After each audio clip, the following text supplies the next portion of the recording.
I'm responsible for this space. Just want to talk about the recording. We video live stream, and so the rules of this space are that only if the chair allows it. So can you give me a bit of background about what your recording is going for? Yeah, so I just want to see what's going on, and I've used the live stream recordings and stuff before. Yeah, absolutely. Oh no, I understand. Yeah. So I just. So you have your own page, you send stuff, you post stuff on? Yeah. Okay. Alright, I'll see what he says, but yeah. I mean, I do know the rules, and I'm allowed to film it, so he's able to stop me for a period. Yeah, standing orders is basically, this is the chair's meeting, this is his space, so I'll check with him and find out.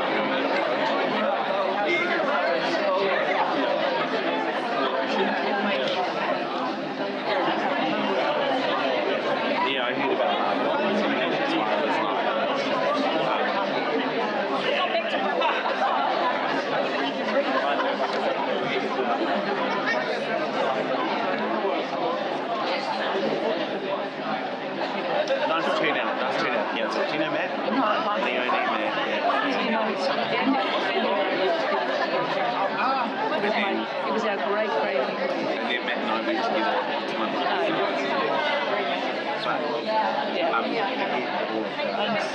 Just after you. No, you got this. But just seriously, forget the show. Can you get Brendan and me as well?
Kia ora everyone.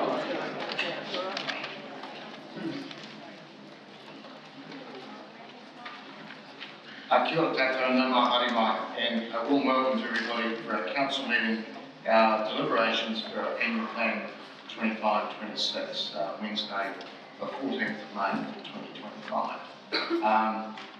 Lovely to see so many people on the gallery. It's actually like this everywhere. No, but in all seriousness, there is a bit to discuss today, so we appreciate your community interest. I'll now ask the Deputy Mayor to open our meeting formally.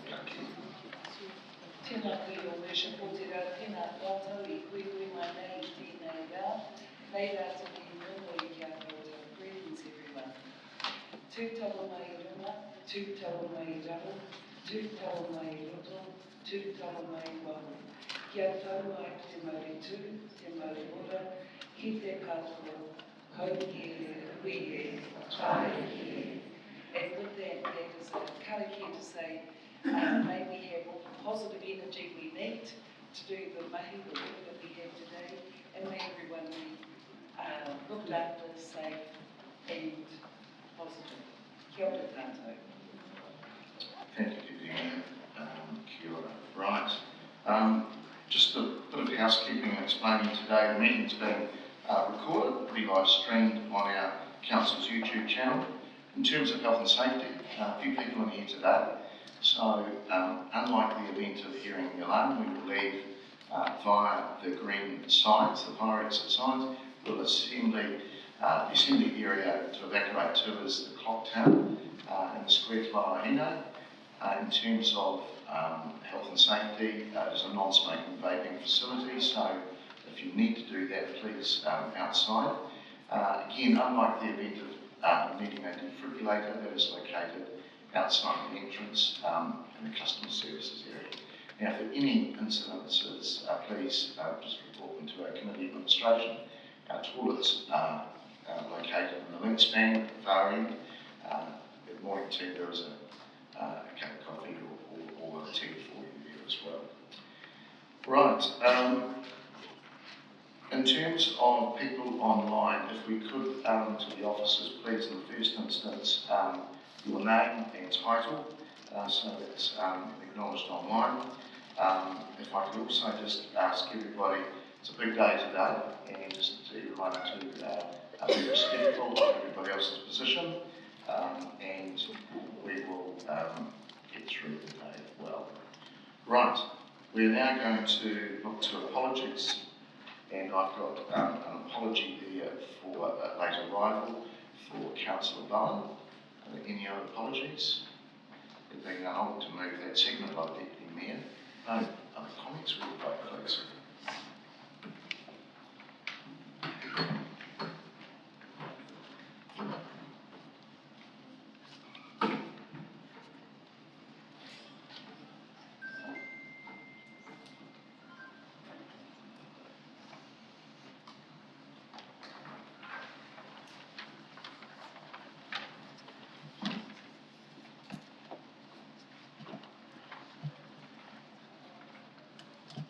passed, 15 votes for, none against. All right, we'll move through to number 3, notification of any additional items. I don't have any. There's nothing from the floor.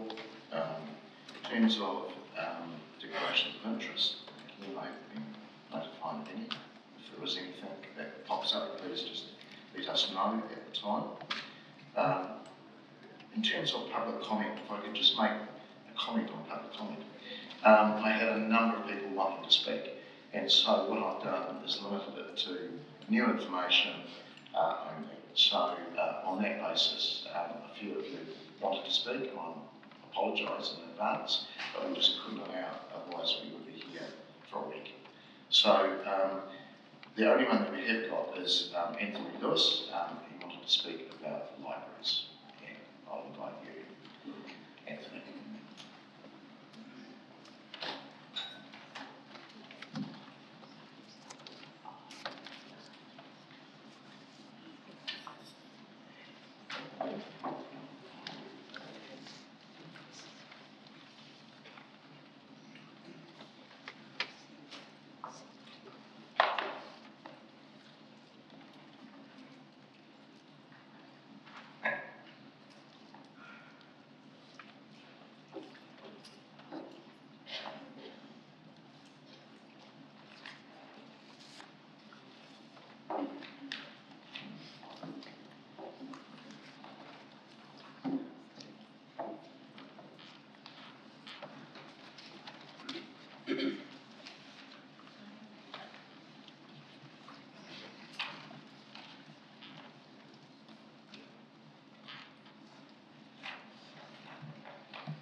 We're ready when you are. Tēnā koutou katoa, Your Worship, elected members, fellow citizens. Thank you for this opportunity to present my personal comment as a ratepayer, proud ratepayer, and yes, as an ex-PNCC City Librarian and Manager of Community Services for more than a quarter of a century.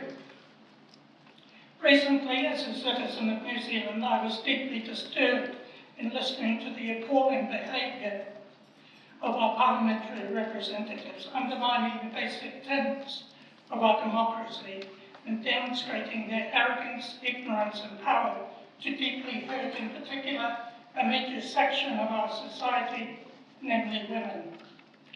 During my time as a councillor employee, I always believed that we, local body elected members, fellow colleagues, and those we served, were above this unacceptable form of behaviour. Personally, I have subscribed to the vision of one Robert Greenleaf, whose The Servant as Leader was a seminal work for me, but also as a background to my attitude to various things. And in short, servant leadership is about long-term transformational approach to life and work. And it is based around the manager seeing themselves as a servant to the community at large. Last week, I was contacted by a very upset local citizen, member of the library from years gone by that I remembered, to the suggestion that Palmerston and Roslyn libraries would be closed for the purposes of reducing the rates. Oh my goodness. Echoes of Napier's recent council proposal. Brilliant idea, let's close the city library for 2 years. The public library in Palmerston North has a significant position in New Zealand public libraries. The new city library building, designed by Ian Outfield, only enhance that reputation. However, it's important to put that into the context of nearly 150 years of presentation of library service. It will be celebrated shortly. That takes the form of branch libraries, mobile library, housebound service, sorted programming, a range of activities, education initiatives, developing relationships with our other cultural facility partners, schools and community groups. And at the end of the day, we also issue these things. The list goes on. The City Library is now one of the most significant institutions in our city. The citizens are intensely proud of their city library. Their pride is also shared throughout New Zealand and overseas. I still remember being in Helsinki, attending a council meeting like this, and a councillor coming up to me at half-time and congratulating me for having the wit to come so far to learn about library architecture and library services. He also wanted to praise the Palmerston North City Council for having the initiative to support the librarian to do that. However, today I find myself enraged at yet another simplistic, ludicrous, and dare I say, insulting suggestion to use the community pride that surrounds the library as a vehicle to reduce rates. Such a naive and simplistic approach to management, which is supposed to indicate a quality of work, a quality of thought. Branches are not just an insignificant service point to be plundered for dollars. They are part of a well thought out, well developed plan in providing library service at a local level, one important part of the whole system. At the 11th hour, yet another political, underhand, and dare I suggest, deceitful political move is dropped on the community. I'm quite sure, ironically, that such an abusive process is morally indefensible and perhaps even legally wrong. Where's the community consultation? I'm well aware one voice cannot represent the deep outrage such a suggestion on behalf of the community, and I apologise that I am the only one. It's me, we're well over time. Just on conclusion. In conclusion, this is a draft idea divorced from common sense and respect for well thought out thinking. But in these political times, it's also a dangerous idea. Your community deserves more respect. I would suggest some elected members might get more in touch with their community at large. Did you know that Palmerston North City Library is going to have over 1 million visits in the next year? That includes websites, obviously.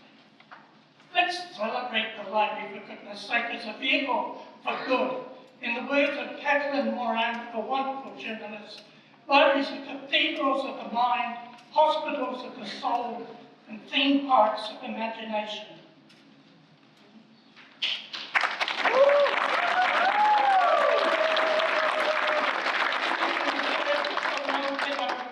Directly addressed to the elected members present.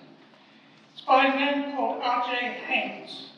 The local authority is not concerned with catering for a narrowly defined market, but for the community as a whole, in all its diverse aspects, social, economic, cultural, and political. Its test of success cannot be reduced to a mere profit and loss computation, but must instead involve the promotion of the far less tangible concept of public good. Yes.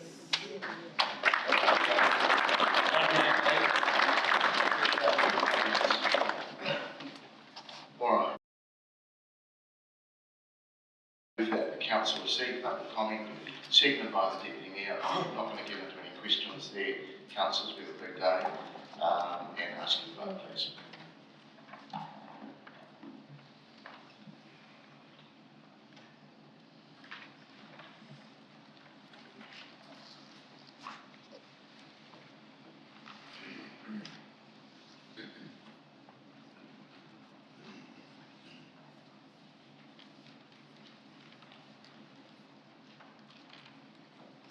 That's passed 15 votes for, against. Thank you. All right, we now go to number 6, which is confirmation of the minutes of our last council meeting on the 30th of April 2025, part 1. The confirmed as a true and correct record. Again, I'm happy to move those. Seconded by the Deputy Mayor. Are there any matters arising? Pages 5 through to 15. There being none, we will to vote, please.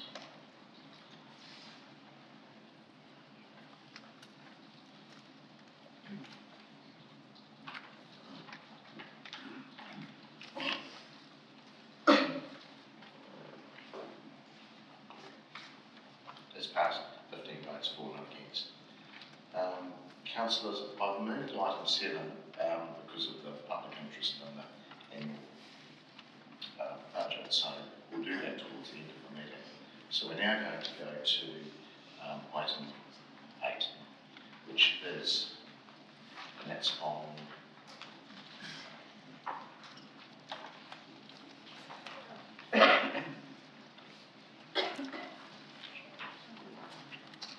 page 41.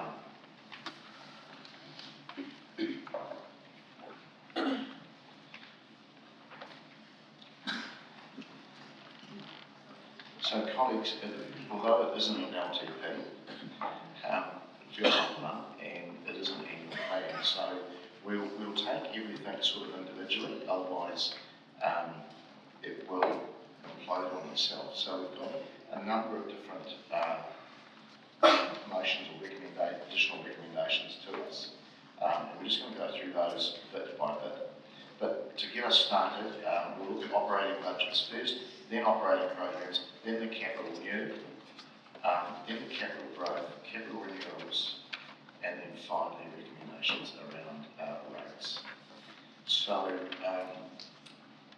if I could invite Cameron Ryan and Chris Dyke, Scott Nansen, please, to present the annual budget deliberations.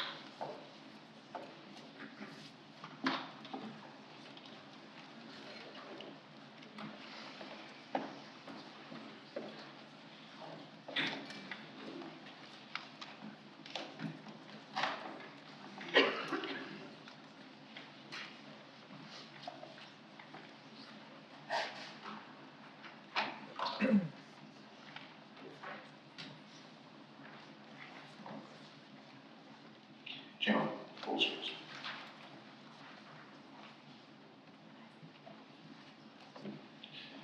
Kia ora koutou, Mr Mayor and elected members. Before you today, just some introductory comments to the annual budget deliberations. So, great point where we've been out with our draft budget and consulted with the community, and today, pleased to bring back to you for your consideration the draft budget for finalisation. Just an overview of where we are, and I'll explain some items.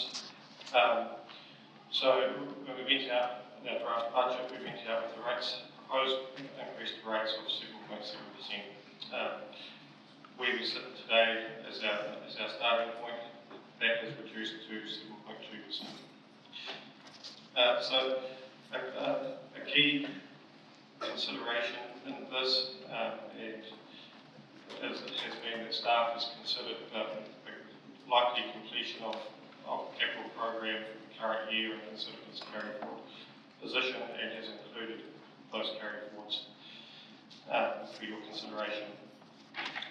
In doing so, in consideration of those likely carry forwards, items have been included as deferrals to leave within the size envelope that the capital program was at our consultation phase. The effect of the carry forwards has been for us to relook at our assumptions, particularly around our opening debt balance, and that is now a lower figure. And so that means that there is SDF repayment for the year in question. We understand that you'll be considering the capital program today, and there is an additional schedule that's been provided to you through questions and so forth of additional items that are there for your consideration. They are not at this point been deferred or adjusted in the budget in front of you, but they are there for the information is provided for your consideration. In terms of the operating position, there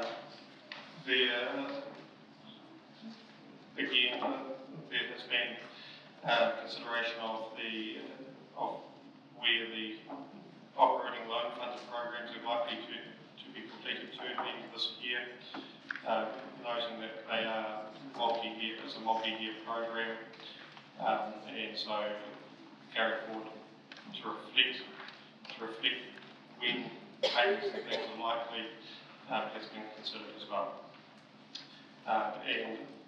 And also, just to highlight your attention, slight increase to the street tree maintenance budget is outlined in the report. The reason for its inclusion is because of new information that to meet the level of service that has been set, that is now the budget required to deliver that particular aspect. So that's for your consideration. The report also outlines items that have been referred to the deliberations process, specifically sections 2.33 and sections 2.44 highlight these. These are not yet included in the budget as they stand. They are there for your debate today. Finally, before I pass off to my colleagues for any further input, I just want to acknowledge that for the work that has got us to this point here today, particularly around the officers and returning questions and looking at options for your consideration today, and also acknowledge the efforts that you go through today's debate. Thank you.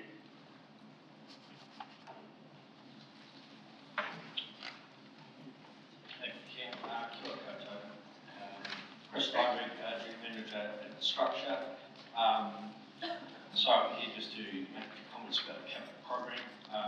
Ken's already sort of mentioned a couple of things, and just to confirm the context of the discussion we're having today. So what's in your pack today in the draft includes all of the carry forwards that were discussed last week, and I think it was hopefully quite across the reasons for all of those. So certainly we've taken that into account. And also, when looking at that, we made the assumption that you wouldn't want to see a program that grew because of the carry forwards. So we proactively looked at the program and identified things that we could prefer to keep the draft, the program that we put to you, the same as the consultation draft in terms of dollar amounts. So that's the starting point. We also have taken the message that a number of councillors may wish to see the capital program reduced even further. So we had sent you last night, I think it was, a table showing options for reducing the capital program further with further deferrals, predominantly in some capital new level of service and growth. So that would then, so that table would total approximately $15 million, and that would make the overall program for council circa $100 million. So that's an option for you to consider. We note with some of the recommendations for today, there is a little bit of crossover between what we've got in that table and some of the recommendations that are coming through. I do have another option that I'd like to put to you as well, that might And I guess recognising that if you look at things that we've already deferred out of the original program, plus what we're proposing in this further deferral, around about $30 million worth, there will be some items in there that some councils no doubt will have some concerns about the delay. So, recognising that probably the biggest issue that people have is the level of the capital program and the amount of money that we have to commit to it and the consequences of that, and also our ability to deliver to 115 million. The option I would have is to say, leave all the programs as they are. So that would mean that the program that you would have would total about 115 million. But then what you could do is say to us, we don't want you to spend more than 100 million of it. So how that would work, and if you like this idea, we would bring back the details of exactly how this would work to you on the 4th. But effectively what we would do is we would still look at the $115 million program. We would work out some, plans in relation to that, but we would proactively work on the basis of only delivering $100 million of it. That would mean that effectively we are planning to have a $15 million carryover at the end of the year. What that means is that we would still work that way. We would have flexibility in the program because the reality is when you've got a program of that size, you will always have something that goes wrong. There will always be some issues that you have to manage that mean that we want to move things around. What it would mean, however, is that rather than coming to you at the end of the year and say, look, we've only got $80 million because we've had some, or $85 million because we've had some issues and what have you, we would already have the flexibility in the budget, in the program, to look at what can be delivered and what we would defer. So we'd be getting the projects to the point where they're fully worked up. We probably have maybe even procurement done and things like that, and then we would be actively managing which ones we deliver by the end of June and which ones we then complete in the following year. So I think there's a lot of advantages, certainly from a delivery perspective in terms of the flexibility. It also means that if there's no projects that we work on doing that we inadvertently sort of miss, and it just means that we've got also the ability to start working on those programs the following year as well. So if you're interested, we can, it's a different way of doing it. It takes away the risk that we drop programs that you would prefer we keep on the box, but we would bring it back to you exactly how that would work from, and in terms of how we would report through the council and things like that, so that you have good visibility about how that would work. That's probably enough to me at this point. Thanks, Chris, and thanks again. Good morning, it's Arto, Scott Metz, Manager of Finance. So I really just want to specifically talk to the layout of the schedules attached to the paper. There's a lot of information in there, I'm really sorry about that. But as Chris and Cameron just said, the capital program has implications across multiple years. So we've had the current year's revised budget, we've got the year we're discussing today, and then the following 2 years as well. As we always have to refer to the long-term plan, that information is there for your reference. We've also got the version of the budget that we consulted on with the community and taken into account the carry forwards, the new updated capital budgets there as well. And in line with the resolution that was passed during the LTP, there's a funding column where it is, we can show where funding is associated with programs, keeping in line with the resolution that was passed there.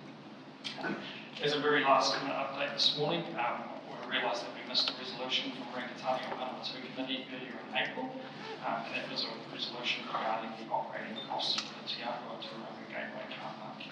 So we've got Hannah to write a quick resolution in there, and when we get to that section, we'll have that there around some additional operating costs as well. So apologies about missing that one coming through. Cam really stole my thunder about saying thanks to the colleagues in the chamber or listening online.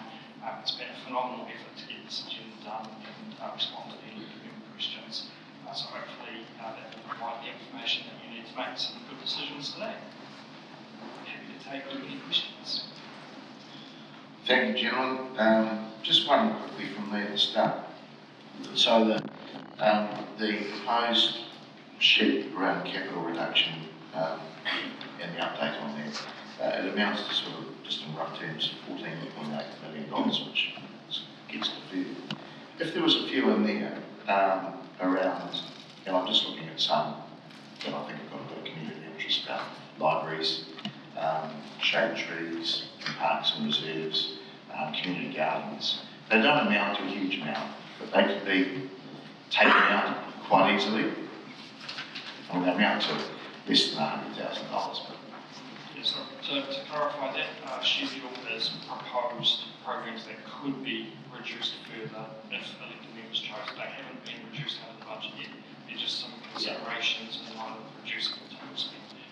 The elected member resolutions to actually remove those Remove programs. them. Okay, all right. Just need to know the process, how we should be doing that. All right, Councillor Naylor.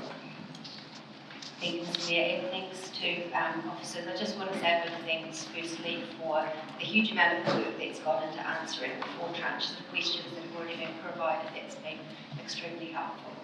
I just do have a few others that have arisen from the agenda. Firstly, the current year capital program, the 13 million that we deferred at last week's meeting. How much of that 13 million was capital new?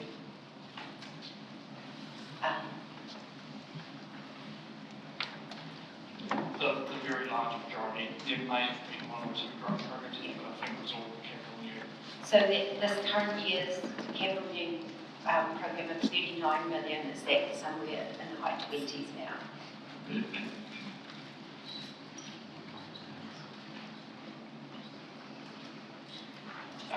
Yes, that one answers went well for my current year.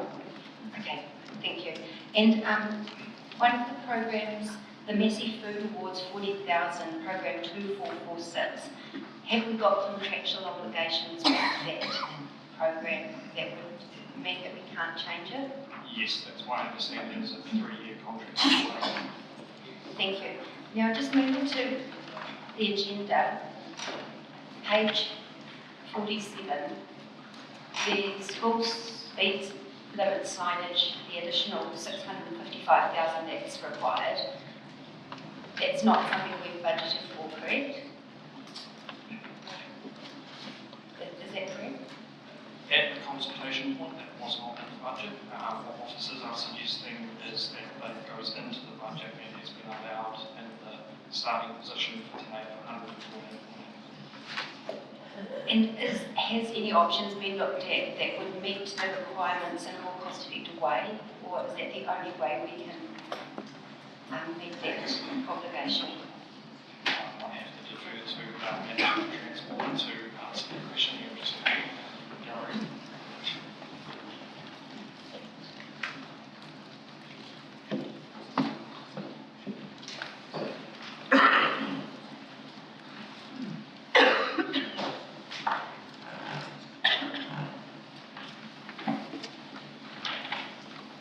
Mr. Mayor, Councillors, Peter O'Connor, Manager, Roading and Development. Councillor, your question regarding the school signs, we believe that's the most cost-effective process and manner at this stage. You'll recall we've got a speed management plan processes underway that will largely dictate the final location and subsequent cost of these signs. However, that's our best estimate at this stage. Okay, thank you. Page 45, 2.3.2, the 2 carry forward operating programs, the digital transformation and system replacement. The answer to the question said that that was a capital program, or it was an operational program, but it was debt funded, is that correct? So, given that it's debt funded, I'm trying to understand on page 52 in table 2, what's driving the increase of all other operating expenses from our draft document of being 80.6 million, which is now 82 million? What's driving that additional 1.4 million that's been added in since we consulted? Yeah, thank you for the question. So the carry forward for those two programs is 1.2 million, and they are loan funded.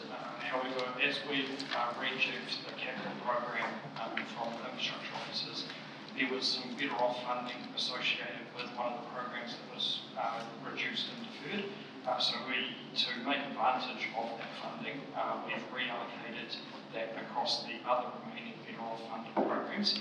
And one of those actually was transitional support, which is an operating expense. So we've been able to turn a capital subsidy into an operating subsidy to reduce the impact on rate payment for that program. So how does that explain the additional operating expense of 1.4 million there?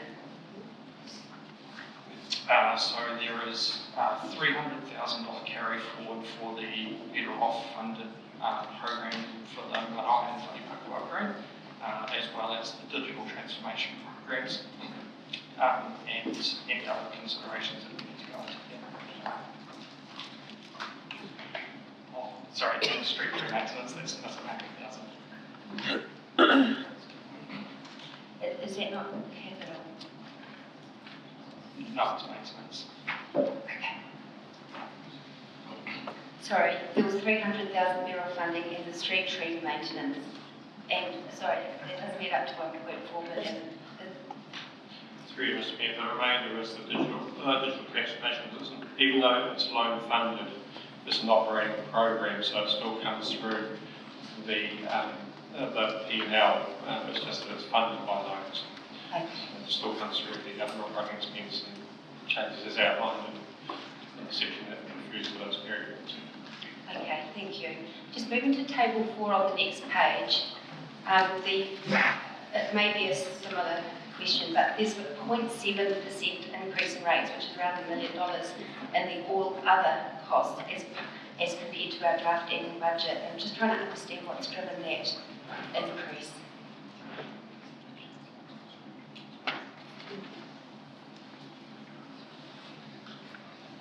Yeah, so this is a proportion of the increase, so it's not necessarily a 0.7 increase as two rates, it's a proportion of the increase, so we're just trying to explain how that one goes. But it is those digital, even though those digital programs are loan funded, they're coming through in this, like the street trees change for that one, and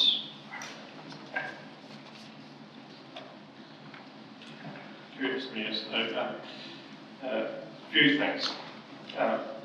One is we've got the street tree program coming through there. You also have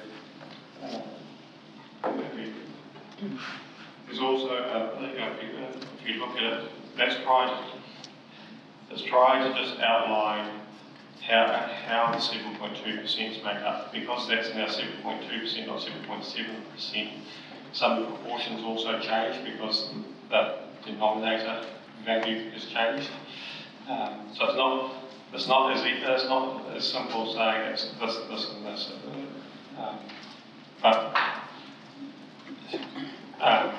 Yeah, so I'm not explaining the answer particularly well, but it's try to think about it in proportions to a lower number that you've got there. Okay, thank you. Just a couple more to me. In the tranche 4 question, the answers to questions that come through yesterday, there was a breakdown of overheads, $42 million of overheads, and one of the subcategories is customer and community group, which is going from 5.3 million to 6.5 million, which is about a 22% increase. There's a description of the 4 main areas that covers, including communications, marketing, customer contact, etc. Are you able to give us any understanding of the main things that are driving a 22% increase in that area? Yeah, absolutely. So in that group is the contact centre, and you'll recall at the initial part of this budget process, there was a resolution around providing for an additional $500,000 of remuneration as they were funded from external clients. That's those costs going in here. Okay, thank you. And final question relates to it's the same set of answers. Then on the next page, it relates to the professional services budget, which there was some direction from elected members in March to reduce the professional services budget by $1 million, and that was itemised in the information that came back to us. So that was $14.1 million, and I see that it's gone up to 800,000 to 14.9 in the updated document we have in front of us today. And I understand that some of that, well, am I correct to understand that some of that is to do with the digital, that's to do with the carry forwards of the digital program.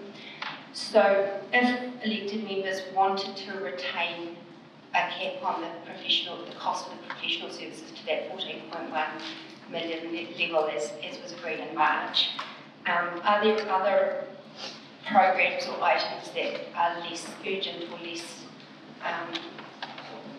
that could be pushed out to the following year in order to keep within that $14.1 million cap? Through you, Mr. Mayor, from my perspective, if I recall back to the information provided at the time around the professional services budget, there was actually only a small proportion of that total remaining that wasn't either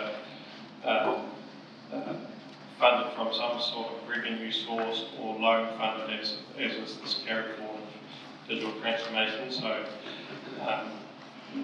my view is that there is not areas that I can recommend to you in the remaining rate funded portion that you could reduce.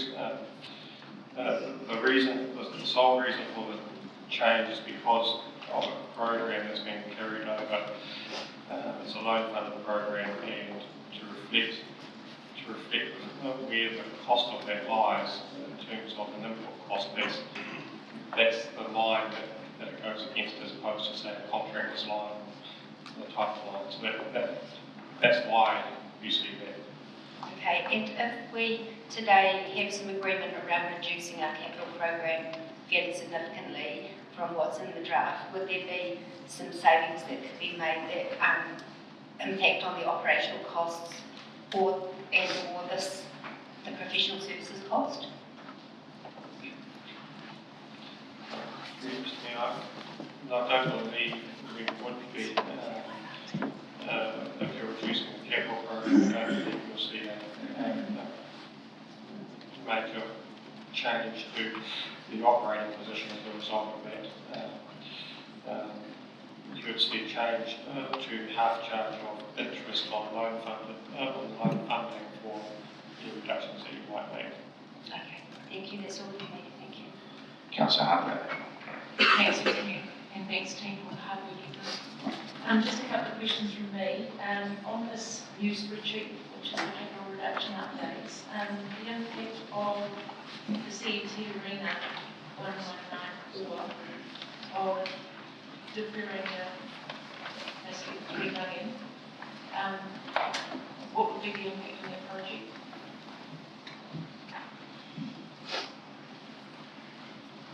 We'll look to our colleagues up in the gallery and probably my manager of the property.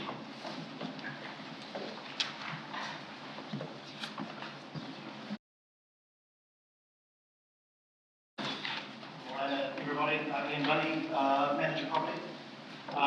The project is progressing well, but realistically we would only require $5 million of capital that was suggested for the next financial year program, and with the 3.5 and change carried forward to the future financial year.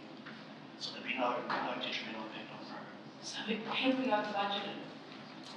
I have not budgeted. The budget is accurate for an estimate. It's more sequencing and progression with a realistic construction time frame for next year. Okay. Second question around capital growth. There's 8 projects there that we're looking to what is that going to impact on our growth of the city?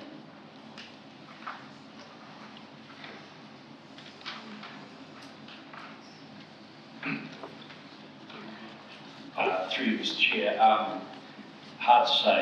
I suppose one of the reasons why I guess I proposed leaving some things in there so that we could have them in case we needed them and didn't have to come back, is to address issues like this. I guess what we've done with those growth programs is looked at potential, what things may be delayed and what may not be. It's always hard with growth because you're usually dealing with another party as well in terms of those developments. So I suppose the answer is potentially, we're hard to say. Sorry, it's a bit of a wishy-washy answer. I'll just get the secretary to comment as well. Yes, through Mr. Mayor. We are starting to find that pressure for opening up greenfield developments across the city. It does mean that where we had potentially put budgets in place for growth and infrastructure in the ground, is starting to put pressures on us to potentially look to bring that forward. I think that one of the things that we would do is that okay, where the budgets are currently sitting at the moment or being proposed, is that if we did find that we, throughout the course of the year, that we were needing to bring something perhaps forward a little bit earlier, we would just bring another paper back through the chain. Again, my question, have you over budgeted for these areas?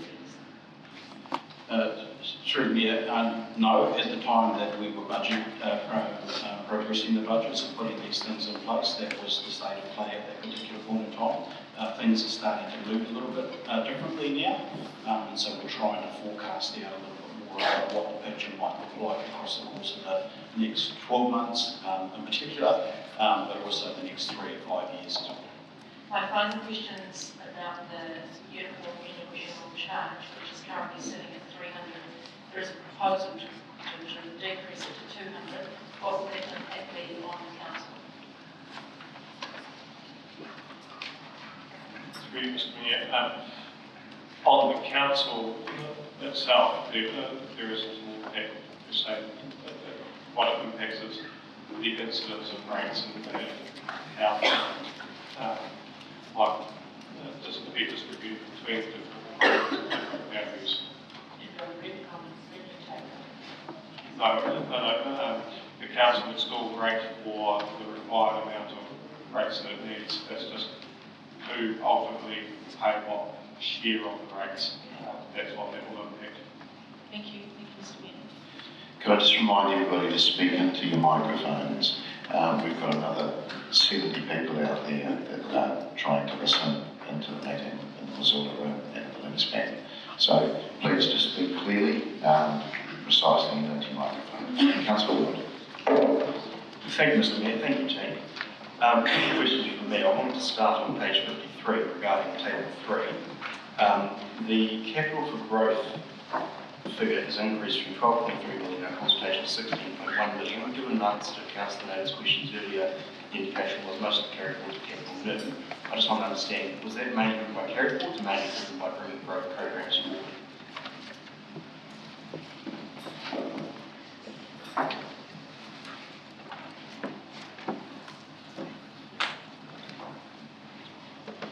What I might do is I might just bring up last week's agenda and just check that my comment was accurate. There would have been some growth that may have been one program of a relatively large sum. I'm not sure we'll try that. I'll check. I'll kick you anyway. Kick you on transport programs that carry forward in there. Thank you. On page 9, regarding digital transformation, what rate of impact, given that program's loan funded over 7 years, which is different to how most of our programs are funded, what impact would a $250,000 deferral from digital transformation have on the rates? How would we go about calculating that?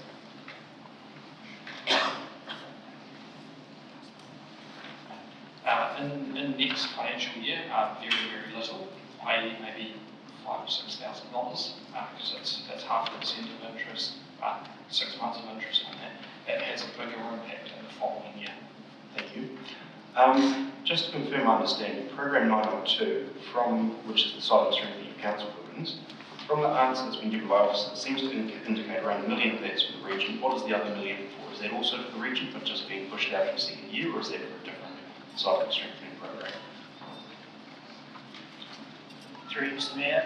The $1 million was for the region. The other $1 million was for more more detailed investigations and design work for the Climate Theatre building and the Tamana building.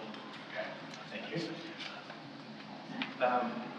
In the tranche 2 answer to questions, there was an answer around the economic and commemorative events, and I was wondering why the overheads for economic events are so much higher at 65% of their total budget, especially compared to community and commemorative events where the overheads are only 35% of the total budget. I'm happy to get the figures there, but it seems significantly higher than their counterpart.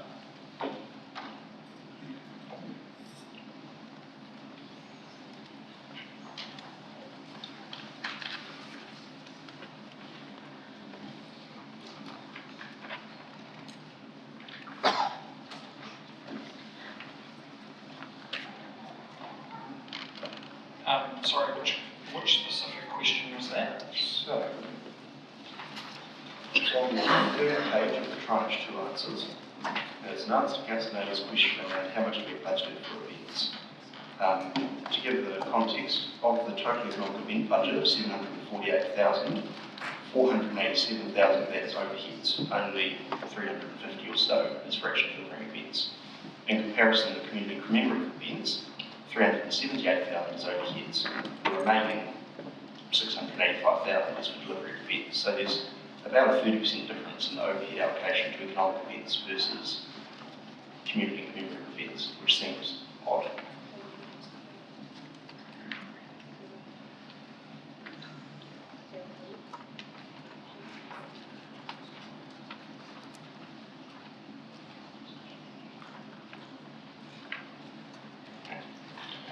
Experience to me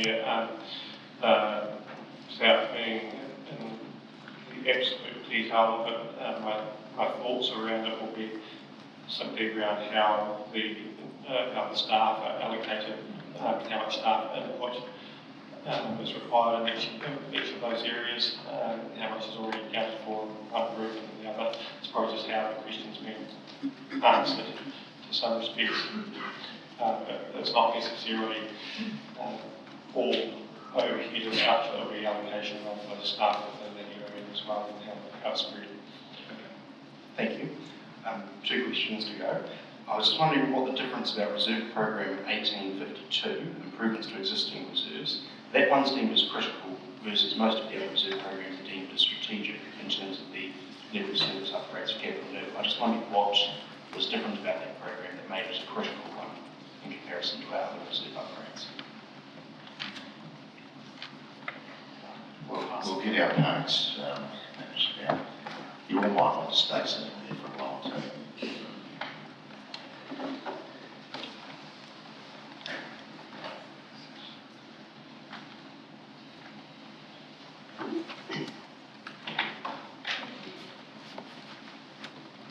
Kathy Todd, Manager Parks and Reserves.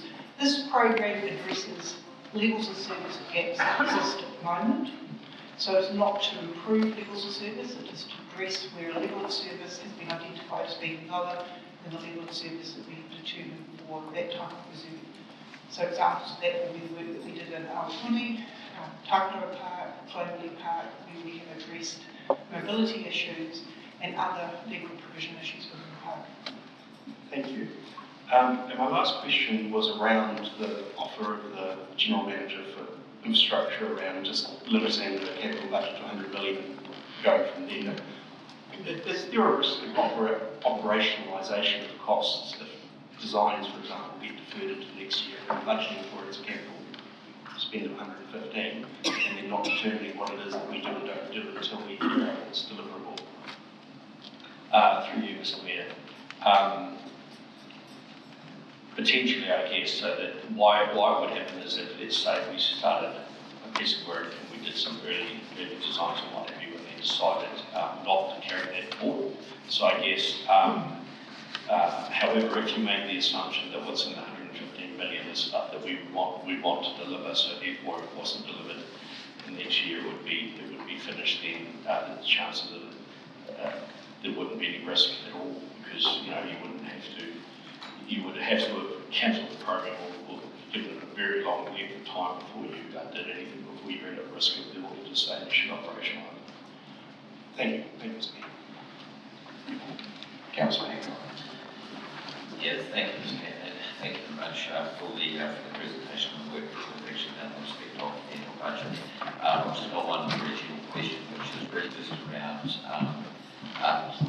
regard to these deliberations, there is various discussions taking place, one of which was around suggesting that perhaps our rates for this year should be somewhere in the vicinity of CPI. And I just wonder if you could actually comment on the feasibility of that. Thank you.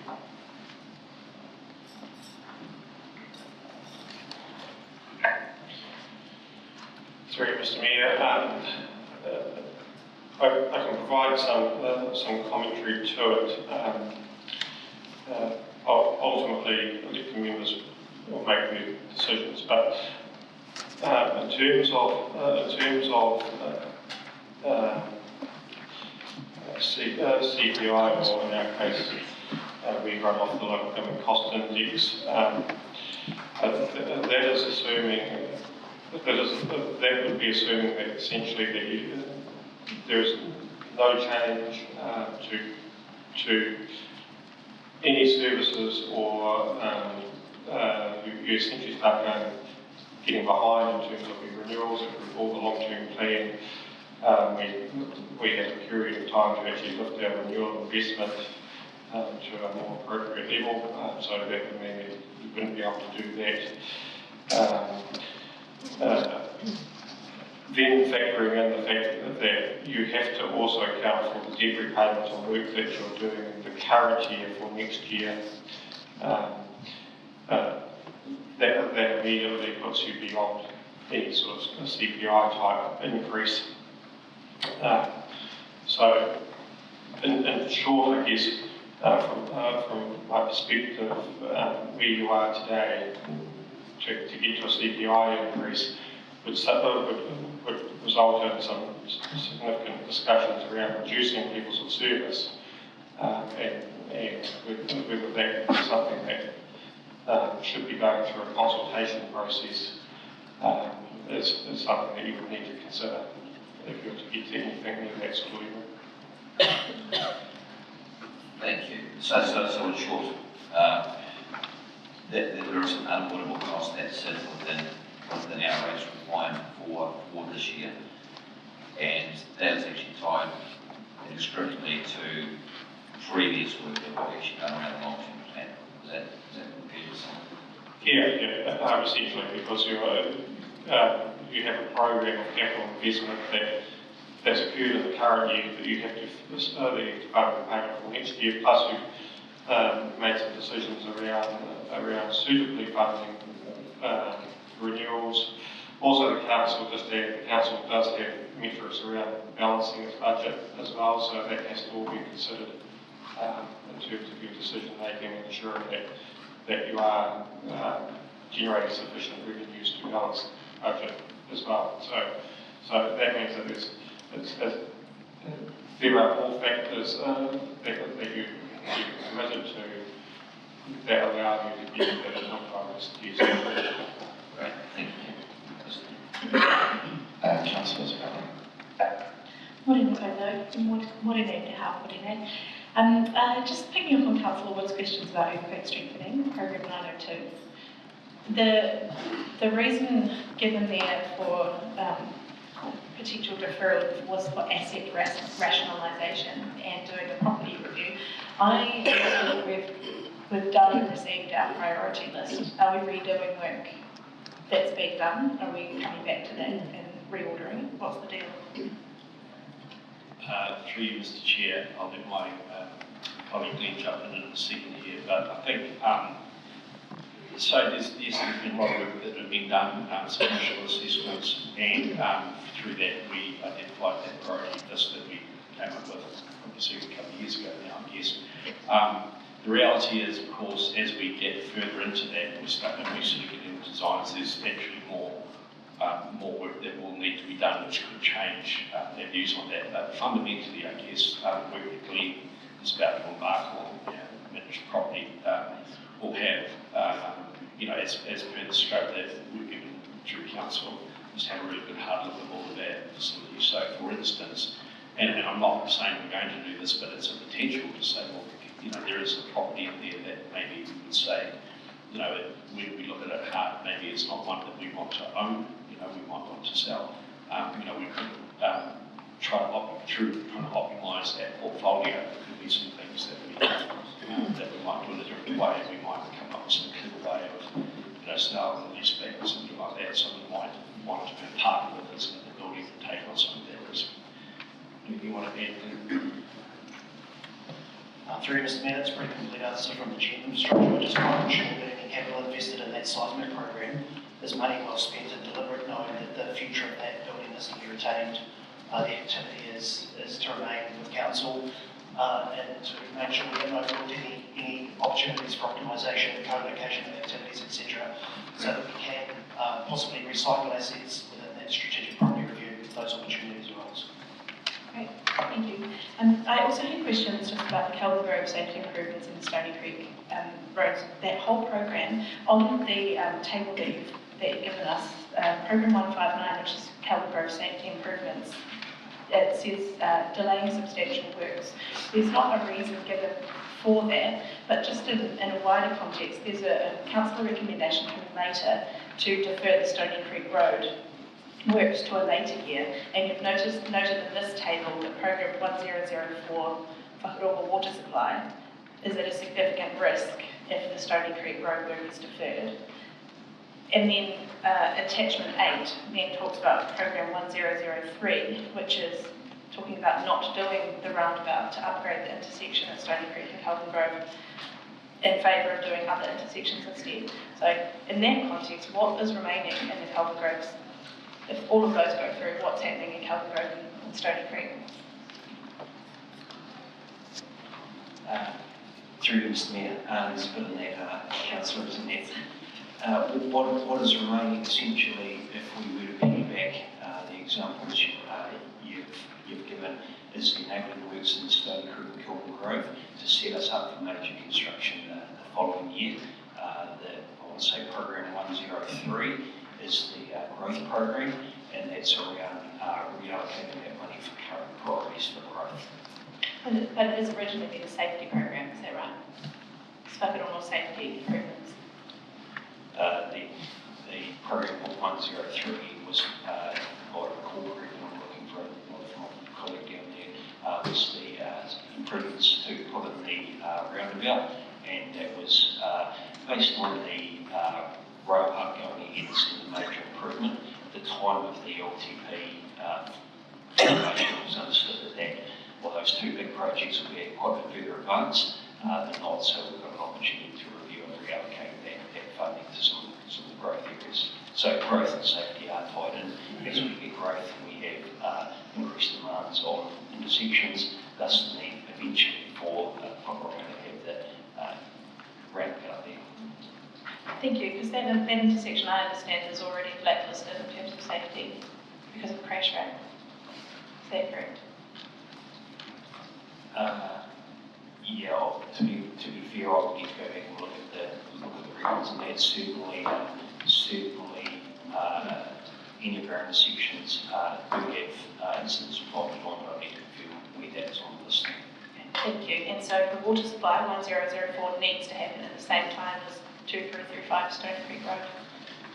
They need to happen as a complementary activities. Getting a note from my colleague behind me, yes. Great, thank you. And the rationale for deferring 159 Kelvin Grove safety improvements is just that we'll continue doing the enabling works, but we'll delay the substantial work until a later time. Yes, it's a fairly extensive program, and that works in its broadest terms. The liaison with landowners, the sequencing of work. If there's any property we need to acquire, it gives us time to work that through. Just undertake a considered work on that program. Thank you. I just had a quick question about the program 2452, the community garden water supply. Which community garden is it that would have a delay in getting their water supply?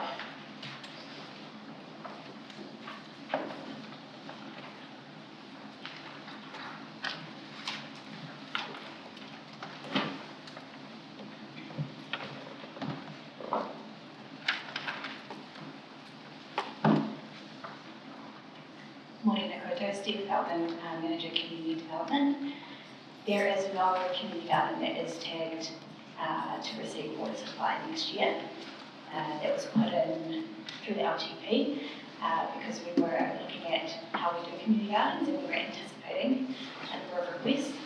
Those have moved slower than expected, so we don't have any lined up at this stage. Oh, okay, so to one community garden means a potential one, not a specific one.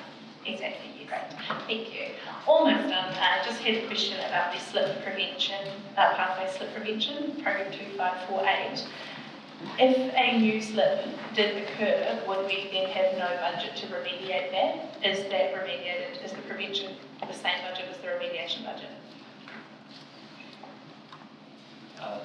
The slip prevention budget, if we had a slip, we're proposing a minor budget. If we had major slips that were due from an emergency type event, we would use our emergency event funding to carry out the remedial works. Okay, great, thank you. Finally, street trees, just as per the agenda. What is the effect of the reduction on the active communities budget? What's not going to happen to achieve that trade-off? There will be no impact, Kathy Deputy Manager Parks and Reserves, there will be no impact on the budget for Parks and Reserves as a whole in the next financial year of making this change. That's mainly because the work that the team have been doing has reduced our dependence on contractors, so we can reduce the contracting portion of the budget only. Okay.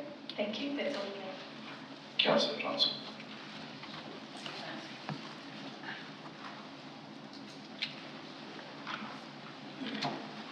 Thanks, Mr. Mayor. Here, probably first. I've got a number of questions about the additional recommendations that have been put up regarding the multiple cuts and deferments. Are we going to take those questions on those items as they are proposed, or are we doing them now? We're going to do them within the categories they fall. For instance, additional recommendations around cuts to operating budgets, we'll do those individually. We'll get through that tranche. We'll then look at the operating programs, and there is the odd small addition, but most of them are quite significant cuts. And then we'll just go through the rest in capital as well. Okay, so I've got questions about the impact of each of those. Is this the time to ask that? Yeah, definitely. Okay. So there's a proposal to reduce the Manawatu River budget by $150,000.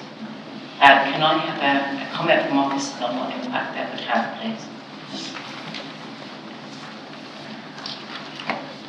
Kathy Deputy Todd,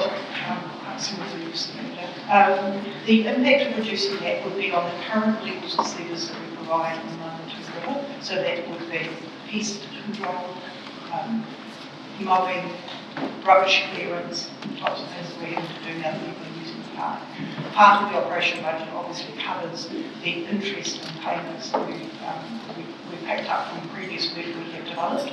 So there is a relatively small discretionary component to the overall operational budget, so there would definitely be cuts in those areas. Thank you. There's a proposal to reduce the internal marketing budget by $200,000, and a comment on what impact that would have, please. It's a bit of musical chairs with just different officers. So.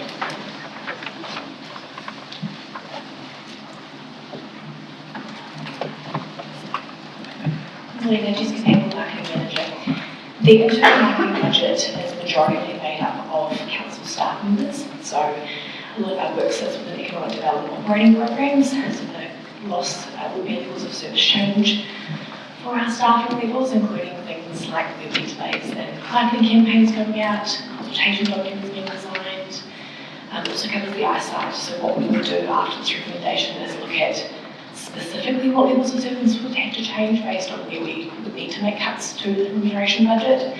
There is a small $10,000 advertising budget that could be looked at as part of this, but the majority is staffing. Thank you.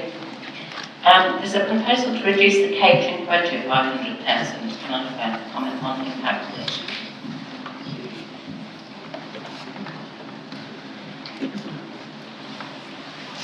It's not councillors wanting to We're paying for that ourselves. No, I just put that, I managed the voluntary kitty for that.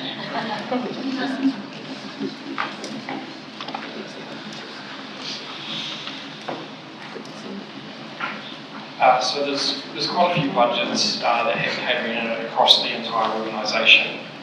One example that is really top of my mind is the citizenship ceremonies and civic awards and things like that. So that forms part of that budget at that layer there. So we'd have to look at all the other different lines where the catering budget is to be able to understand the actual impact of that, but we would really have to rationalise the spend on catering. The short answer, I don't know if the chief executive has anything else to add. No, sure. So as a proportion of the catering budget, what proportion of the catering budget is that?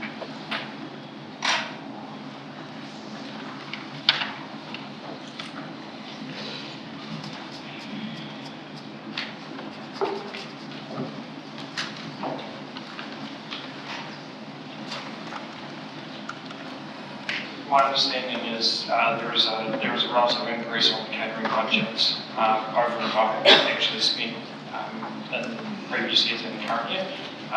Assuming the coding is correct on that would be my one caveat there, but I think it's about a third of the catering budget is the reduction of 100,000. Okay, thank you. Now there's two resolutions in to reduce planned event spend, one economic events budget by 50,000 and the other community and commemorative events budget by 100,000 by holding some events every second year and reducing the scale of some events. Can I have a comment, maybe from two members of staff, on what would be affected by that? What would we not be doing, or how would we be managing that with the club? Bring another different colleague down, our manager of venues and events, to answer that one. Thank you.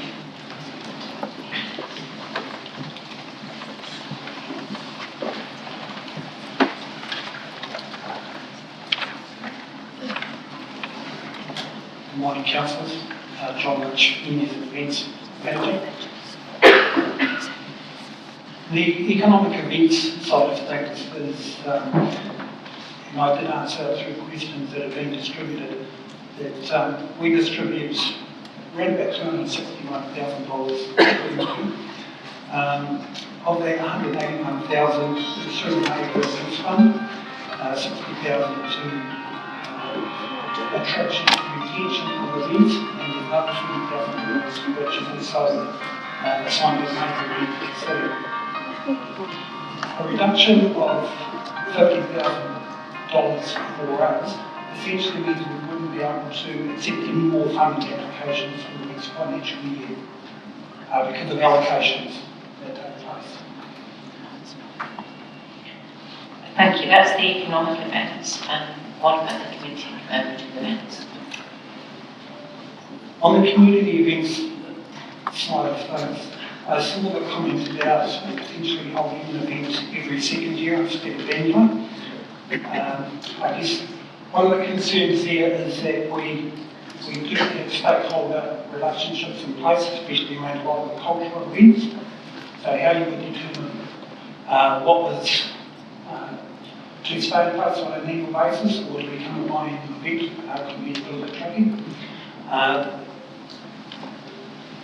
I suppose, quite honestly, something like Esmond Day, you may consider that you turn into a biannual event, but whether that's acceptable from the members' perspective, obviously is Thank you. So there's a proposal to amend the Manual Museum operating grant to the same level as 2024 amount plus inflation. Can I have a comment on what impact that would have, please?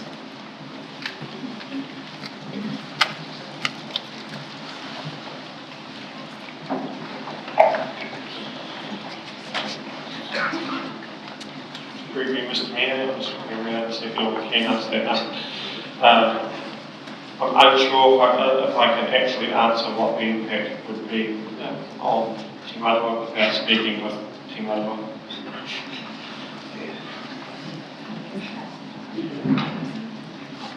Thank you. Perhaps through, obviously we have a SOI statement of intent expectations in place between ourselves and our CCOs, the arrangements about what would be delivered and not is generally done through that mechanism. Cameron's role would need to be having a pretty decent conversation with Tamara. Thank you. There's a proposal to reduce the climate change and sustainability budget by 267,000. Can I have a comment on the impact of that, please?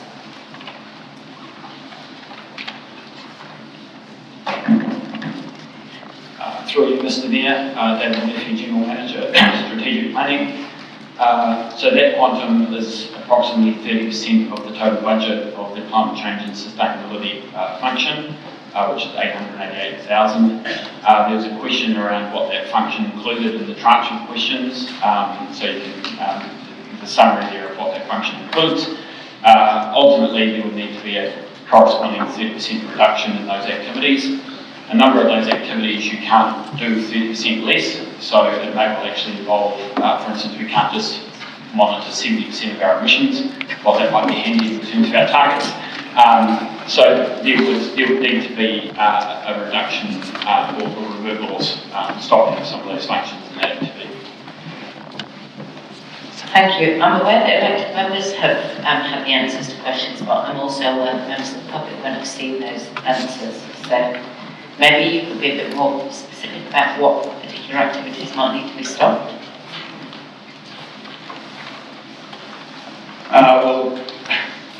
In terms, so if I can, I appreciate the members of the public haven't seen the answer. So the activity includes green corridors, predator control and translocations. So I've recently released a new tranche of robins up into the Tiratea, annual citywide and organisational greenhouse inventories and external audits of those, delivery of the low carbon fund, remote monitoring improvements, and policy and advice related to climate change and sustainability. That team is also, I just looked at that this morning, that team is also kicking off a community citywide climate action plan, which is about to, which is a resolution of council to undertake that. That team has also picked up the resource recovery policy advice, so supporting the recent review of resource recovery options and increasingly starting to work with digital solutions on smart cities. So we would have to take some direction from council as to which of those activities you wanted to stop. If there wasn't any specific direction, then that would sit with the leadership team. We'd have to make a decision based on this broad strategic direction that the council has as to which ones, which of those functions would stop. Thank you. So there's a proposal to remove the City Ambassadors Programme. I presume that's just for 1 year, for a saving of $75,000. What would be the impact of that?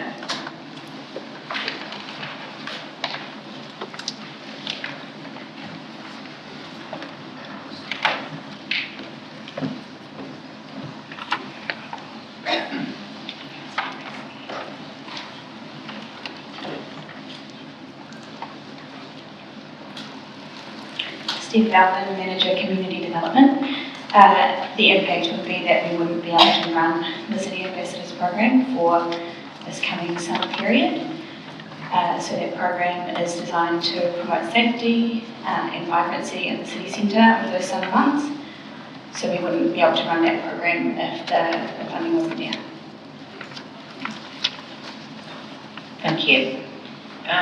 So there's a proposal to defer the Civic and Cultural Precinct programme to the next annual budget.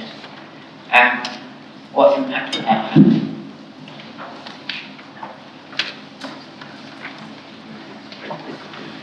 Through Mr. Mayor,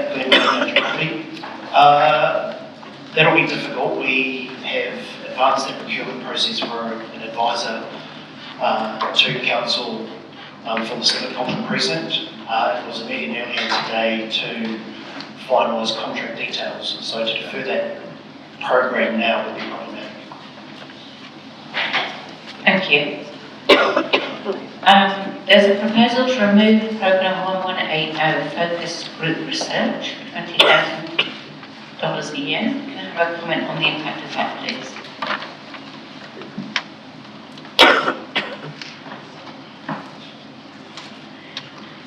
Through you, Mr. Mayor, David Murphy, General Manager, Strategic Planning. So this program came about as a result of some concerns from elected members about the scope of the resident survey and whether or not we were picking up some of the qualitative responses from the community to help inform the way in which that resident survey was received. So we had a council workshop and we talked about options to add to that resident survey. Focus groups we talked about as an option, and council saw that a budget was included in year 2. So the budget was originally $25,000, which would have provided for 3 in-person focus group sessions. It was reduced prior to the budget going out to 20, which would really provide for 2 in-person with 3 online focus groups to help supplement the resident survey. So obviously if the budget's removed, they won't happen. Thank you. Can I have a comment on deferral of $250,000 worth of Programme 152 Identity Transformation to 26-27? And what the impact of that would be? Thank you. We might invite Brian, our Chief Information Officer, down to speak to that one.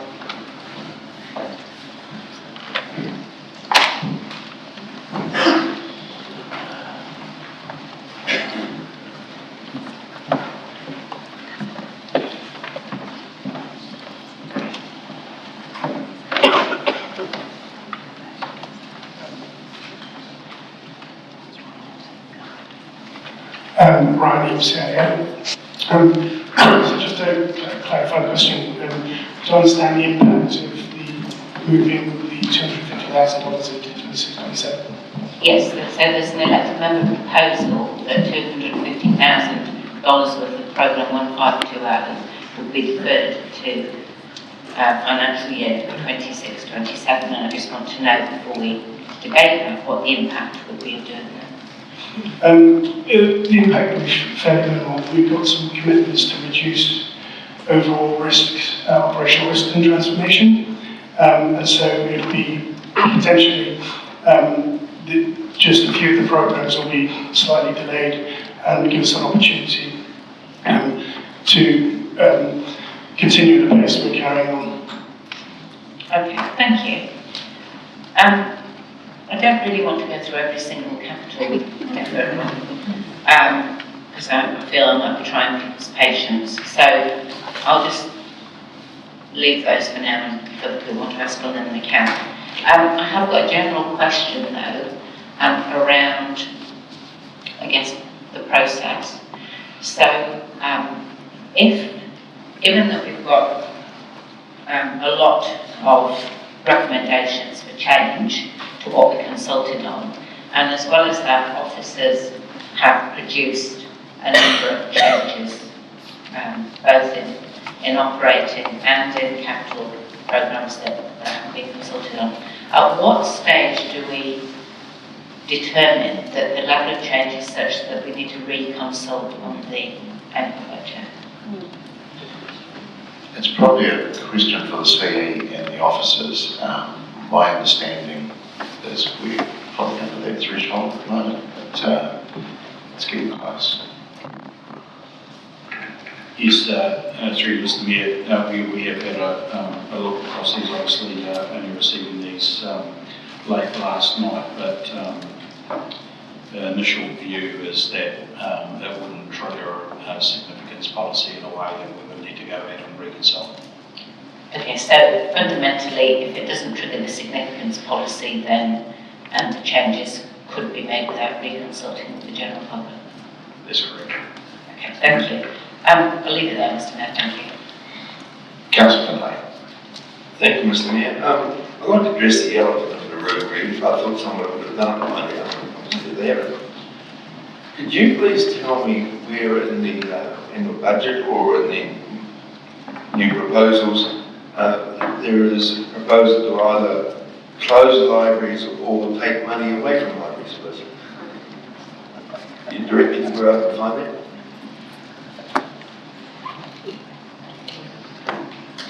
Is it no? Nothing here.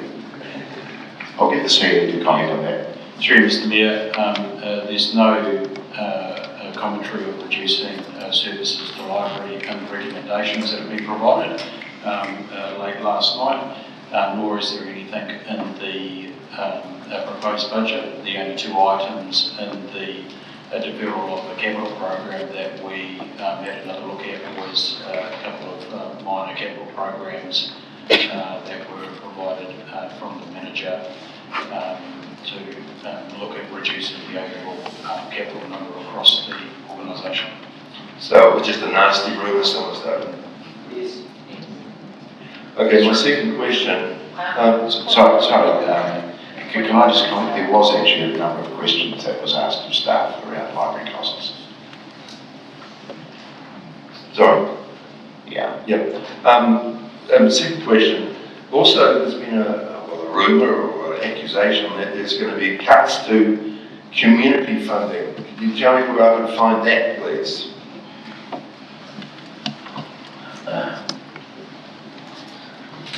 Yes. Through it's a lighting question, Councillor. Is that I think the Manager Community Development and others have provided some answers to some questions at the moment. There are recommendations in front of you. If you choose to proceed with some of those, then they are suggesting some reduction in some programs. Okay, thank you. Councillor Barrett. Thank you, Mr. Mayor. Perhaps just building on the questioning, could officers confirm whether or not questions from elected members included specific questions around cuts to community facilities, to community services, to community grants, to key strategic projects, and contemplated asset sales?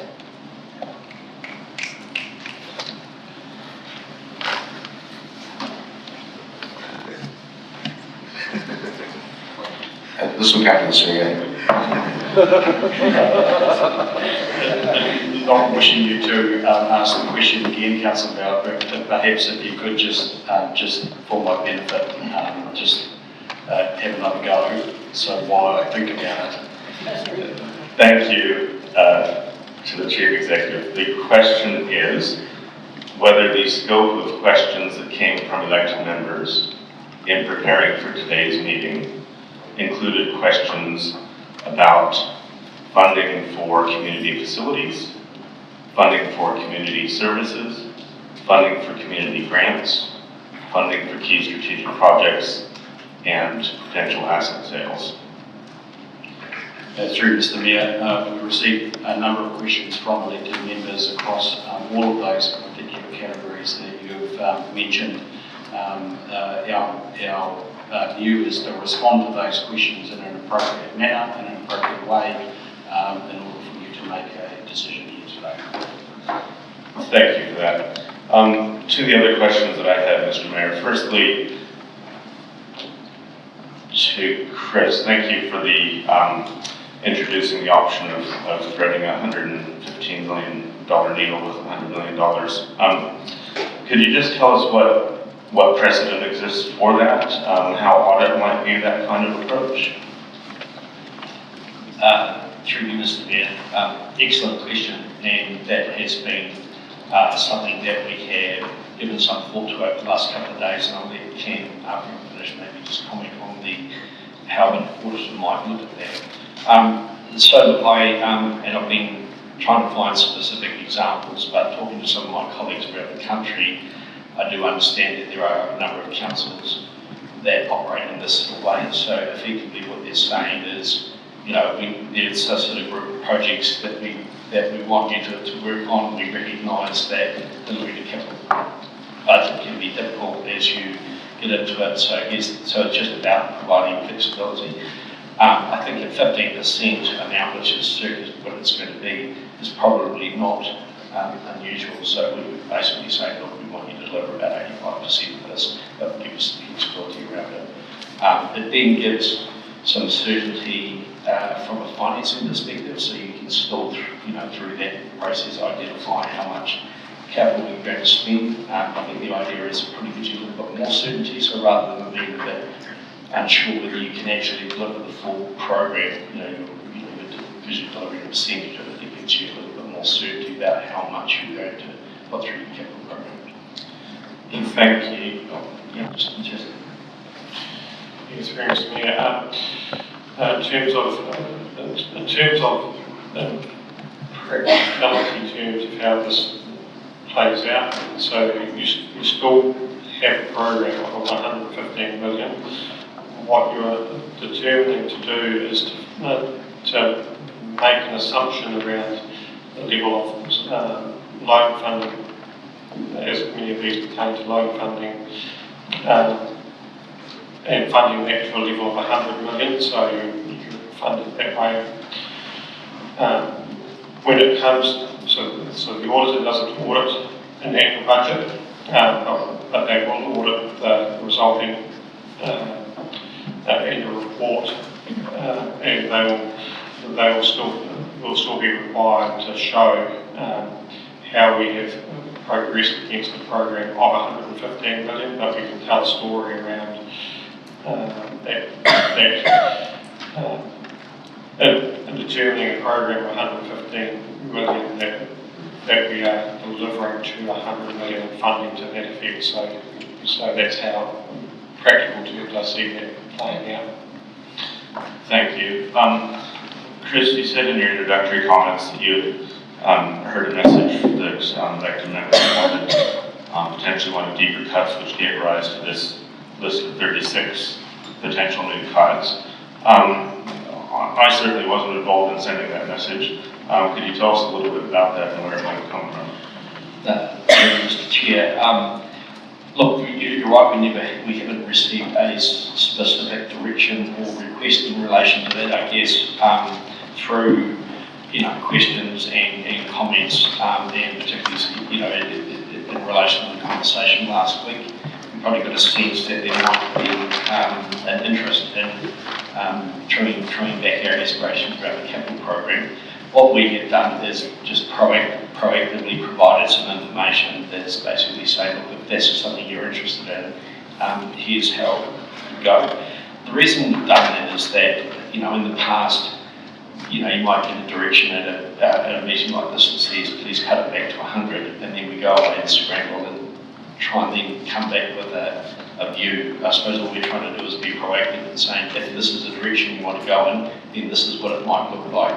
At the moment, that's just information. There's no resolution or recommendation in relation to that. Thank you, Mr. Mayor. Councillor. Apologies for letting one of this meeting back there. A couple of questions, just to pick up on Councillor Barrett's opening question to start. Mr. Barrett, elected members required to give advance notice of the recommendations they're bringing to the meeting? Technically, no.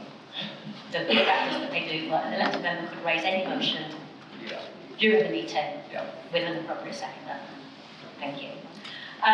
So some points of detail. On programme 1074, Total Road Wastewater Treatment Plant Earthquake Strengthening, the programme fully funded through federal funding, decreased need approval from DIA. Does movement to the programme need approval from DIA, or is that okay? Both things need approval from DIA, and particularly in regards to when they're going to make that funding available. So in this case, rather than moving the funding with the schedule of works, we've reallocated the funding to other federal funding programs, and that will get approval from DIA. Indication that that approval will be given? We're currently undertaking some early conversations with DIA about that. Obviously, pending the outcome of today's meeting, we might have some better information around the finer details that go back to DIA and our funding advisor for that. On capital renewal in the library for 1139 RFIDs, just says deferred to future years. Why would we defer that? What would be the impact of the deferral?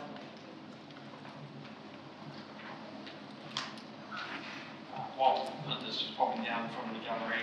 This was part of the broader, if we want to try and reduce the capital program, there are some options, but in terms of implications, I would like Linda to speak to that.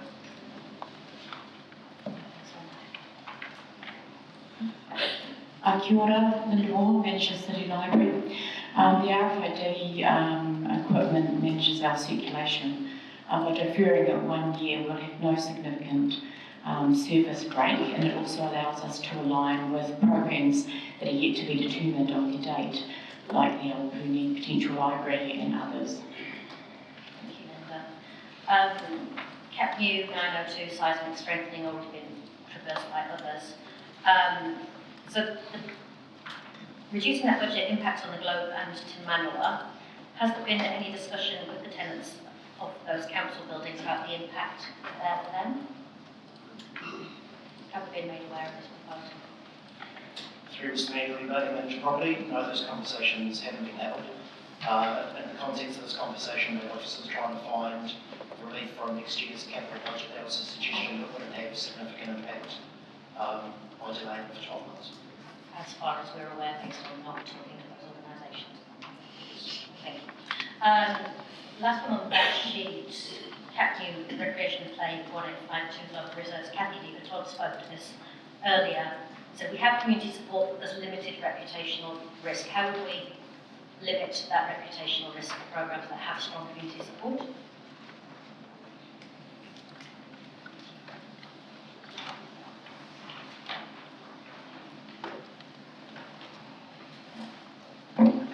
Todd, manager of Parks and Reserves. I think the official comment there was intended to say that the political risk or the reputational risk to council is limited to the local community rather than to a wider context.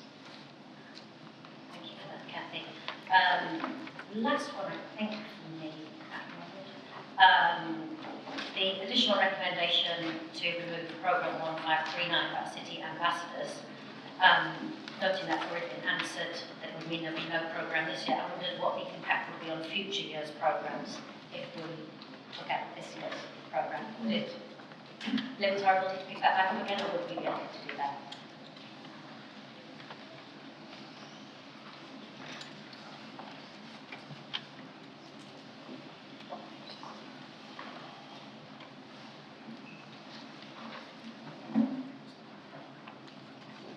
Steve Belger, Manager Community Development, that would not impact later years. It's currently contracted on an annual basis, just because of the length that it runs through the year.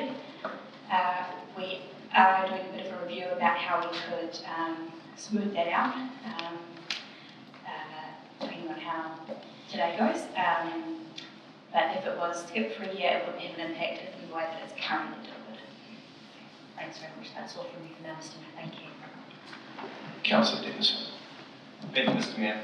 Just earlier this year, the council received an adverse audit opinion from the Officer of the Auditor General. We were one or two councils that were in that category across the country.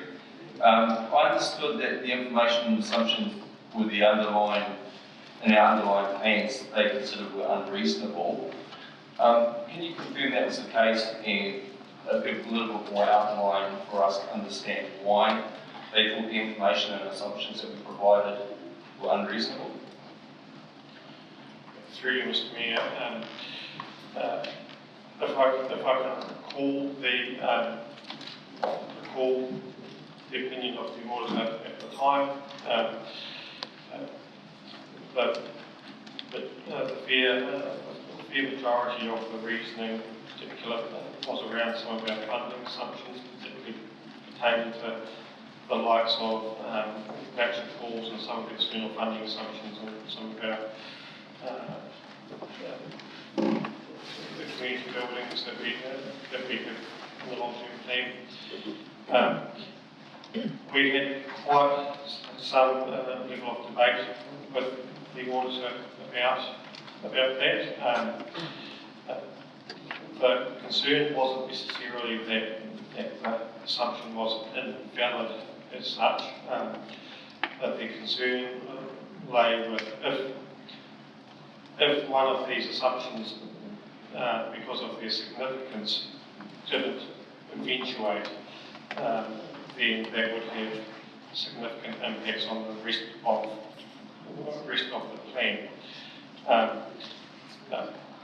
My perspective, the assumption around nature falls in particular that we had used is one that, whilst it comes at a high cost, is one that is in use of the councils, but it is relatively new, and I think because of that, that also stemmed to some of their unease. And also you have underway at the moment the considerations through local water done well, which may resolve that particular issue as well. So there's some work occurring that would, I guess, give some confidence the next time around when we're still on to plan, I suspect. Okay. And notwithstanding the recommendation to keep 115 million into the capital program, as an example, and only spend 100, do you think the external auditor would have comment, notwithstanding that you've already responded in part to that, in light of our adverse effect to times environment? Fairness to me, not in respect to the audit opinion on the long-term plan, though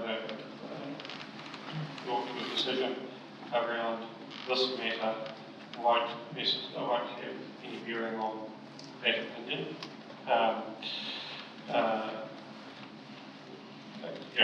And I've previously outlined how I believe they would look at it from a reporting perspective, that I would still say reporting against the full size of the program, but we would have to tell the story as to what we actually chosen to fund within it from a reporting perspective. Okay, thank you. Just in, since we did the last long-term plan, one of the other major changes has been New Zealand Transport Agency, what we call TAPES. We received 56.2 million in co-funding for this next 24 to 27 period, which was significantly less from the 130 that we were expecting, which was about 40% 43% of what we were requesting. What's been the result of only having 43% of our New Zealand Transport Agency funding towards our capital and renewal budgets? Yeah, through Mr. Mayor, I will start from a global perspective, but the specifics of the program, I might invite the Transport Manager to comment. In terms of the funding reduction from New Zealand Transport Agency, their grudge funding comes in 3-year blocks, so I believe the figures that you're referring to is across the tenure of the long-term plan. The council has made some decisions for this budget at this point around reducing its capital program in the areas where the funding has also been reduced from New Zealand Transport Agency. So from that perspective, that's how the risk of the loss of funding has been managed, by reducing ultimately the program in those cases where that funding applied. Okay. Is it, from our long-term plan, is there programs in our budget that council will pick up and actually look to fully fund, or to fund a higher proportion of what we went to the community this time last year with? Yes, there is one that springs to mind. The council determined that it would like to continue at the same pace of its path renewal budget and has chosen to fully fund that activity in light of the reduction from New Zealand Transport Agency. So that's a renewal program, and that is funded on a rolling renewal average of 3 years, and it's rate funded. Thank you. Referring to page 48 in our agenda, which is relating to the transport choices bus shelters, it outlines that we received 5 million from NZTA to purchase and acquire bus shelters. 30 been installed, 50 are yet to be installed, and we're proposing increasing our budget from 200,000 to 1 million this year and another 1 million the following. Can I understand how we ended up in this predicament? And is it true for $2 million we can only install 50 bus shelters, which is, in my calculations, 40,000 per bus shelter just to install it? Is that correct, or is that a typo? Through you, Mr. Chair, no, it's not a typo. They are the figures that we believe. I guess in terms of just covering the point about the cost, Glenn can jump in needed, but in some cases they are relatively inexpensive, so you might find the site is effectively it's slapping on almost with a little bit of preparation.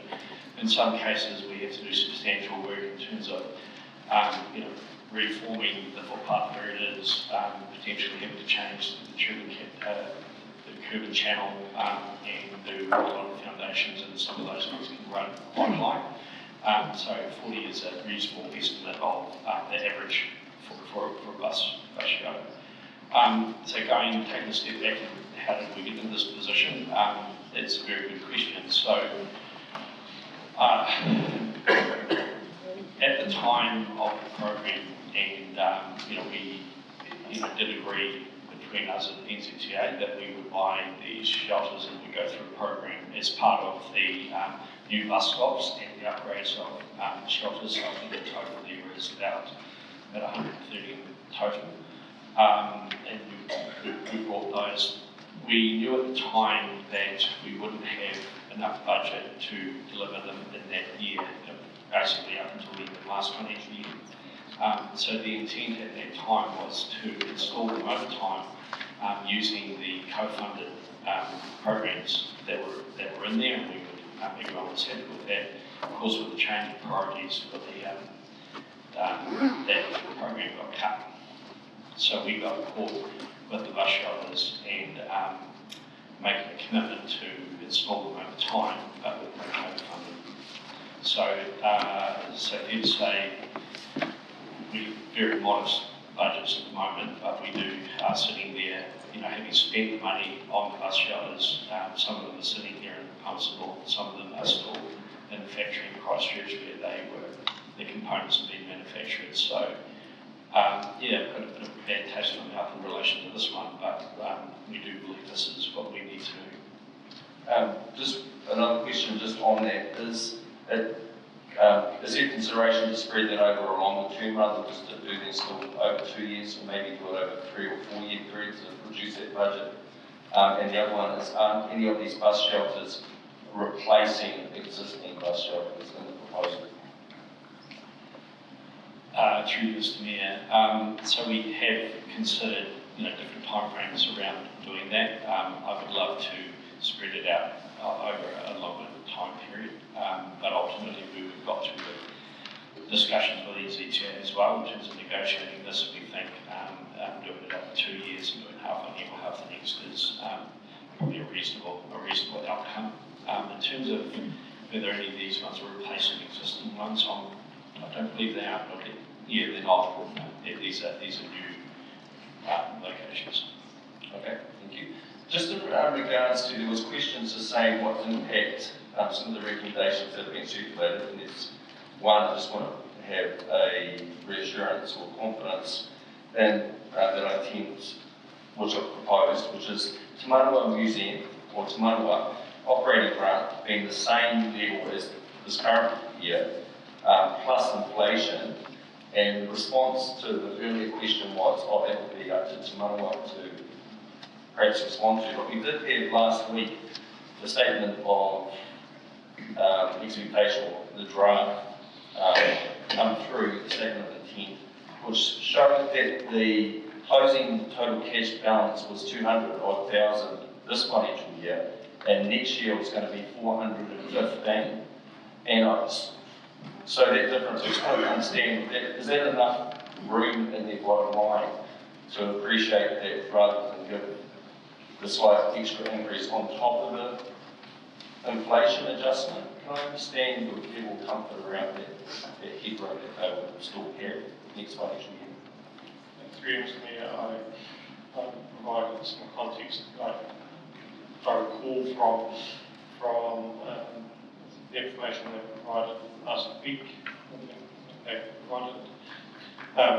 My understanding is that part of their cash position, they're accumulating some funds for some specific program of work that comes from funders or donors, and there's an expectation that those funds will go on with those things when construction commences or implementation commences. So just to look at the bottom line position does not enable us to understand whether a reduction in the proposed grant would have an impact on the operations. The cash position, I do understand they are getting some funds in for some of those extra initiatives, and that will be a timing difference of when they actually get built. But what I would say is any time that there is funds of that sort of nature, you can accumulate them and must go on and use them. Okay, thank you. And just finally, can I understand there is a recommendation for increased funding, which is proposed for Marlborough for 7,500. At a recent meeting, there was talk of an annual contribution of perhaps, if I've understood this correctly, 15,000 to employ somebody for up to 10 hours a week within that organisation. Is that something that has been proposed and is it being accepted?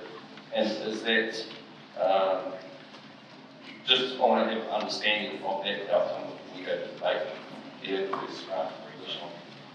Yeah, I'll pass that on to our Member of Community Development.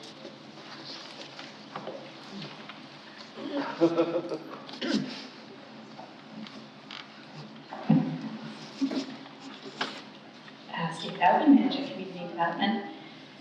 So at this present moment, we are working with Marlborough. We had a meeting this week, in fact, around an application to the Community-Led Initiatives Fund.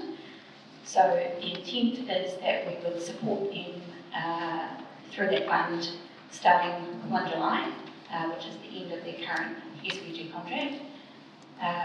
We believe we've got all the information lined up. We're supportive of the proposal. It has to go through the assessment process, but at this stage, it's looking likely that we will fund them at that amount to support them to increase their capacity, which should help, is likely to help achieve some of the outcomes that they had put forward in the SVG application. And just finally, Mr. Mayor, is there any other organisations that fund that group outside of council that you're aware of? That fund Marlborough.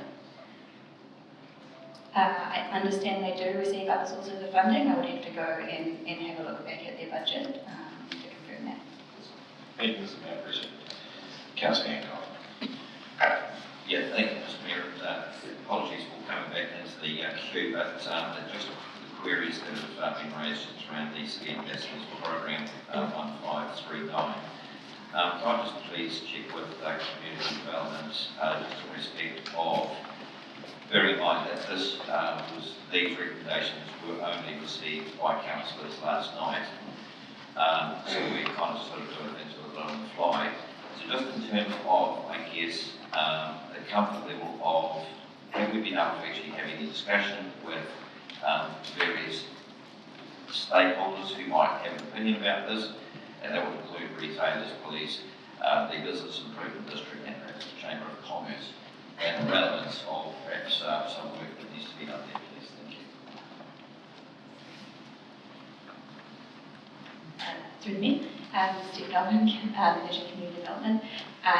No, we received this proposed recommendation at the same time, and so we haven't had the opportunity to discuss with any stakeholders that have an interest in this program. So by removing this program from this year's annual budget, that would actually be at variance to the previous decisions that have been made with respect of the long-term plan.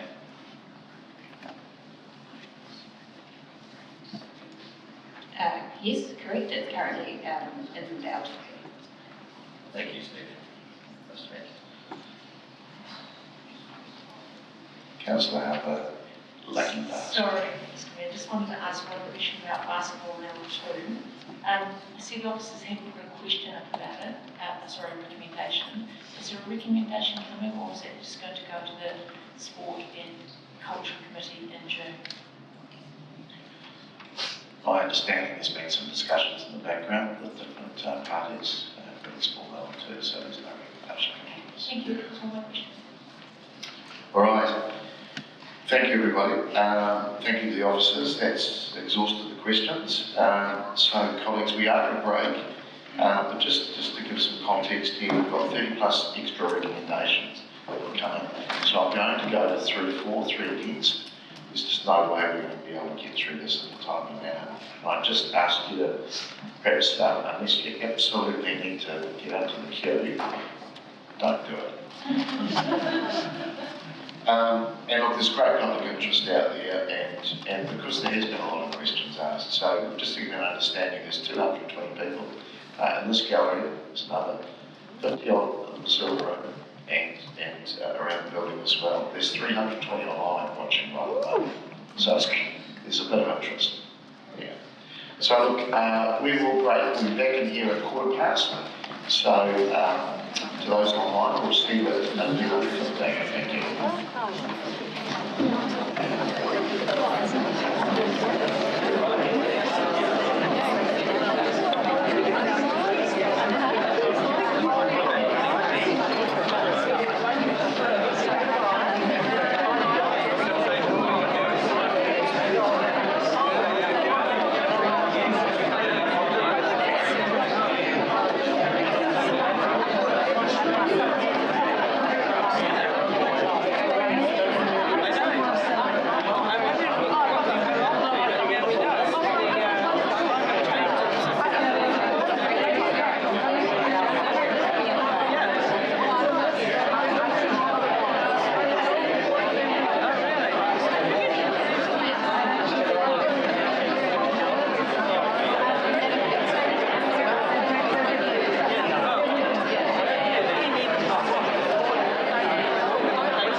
to everybody, and it was really interesting to see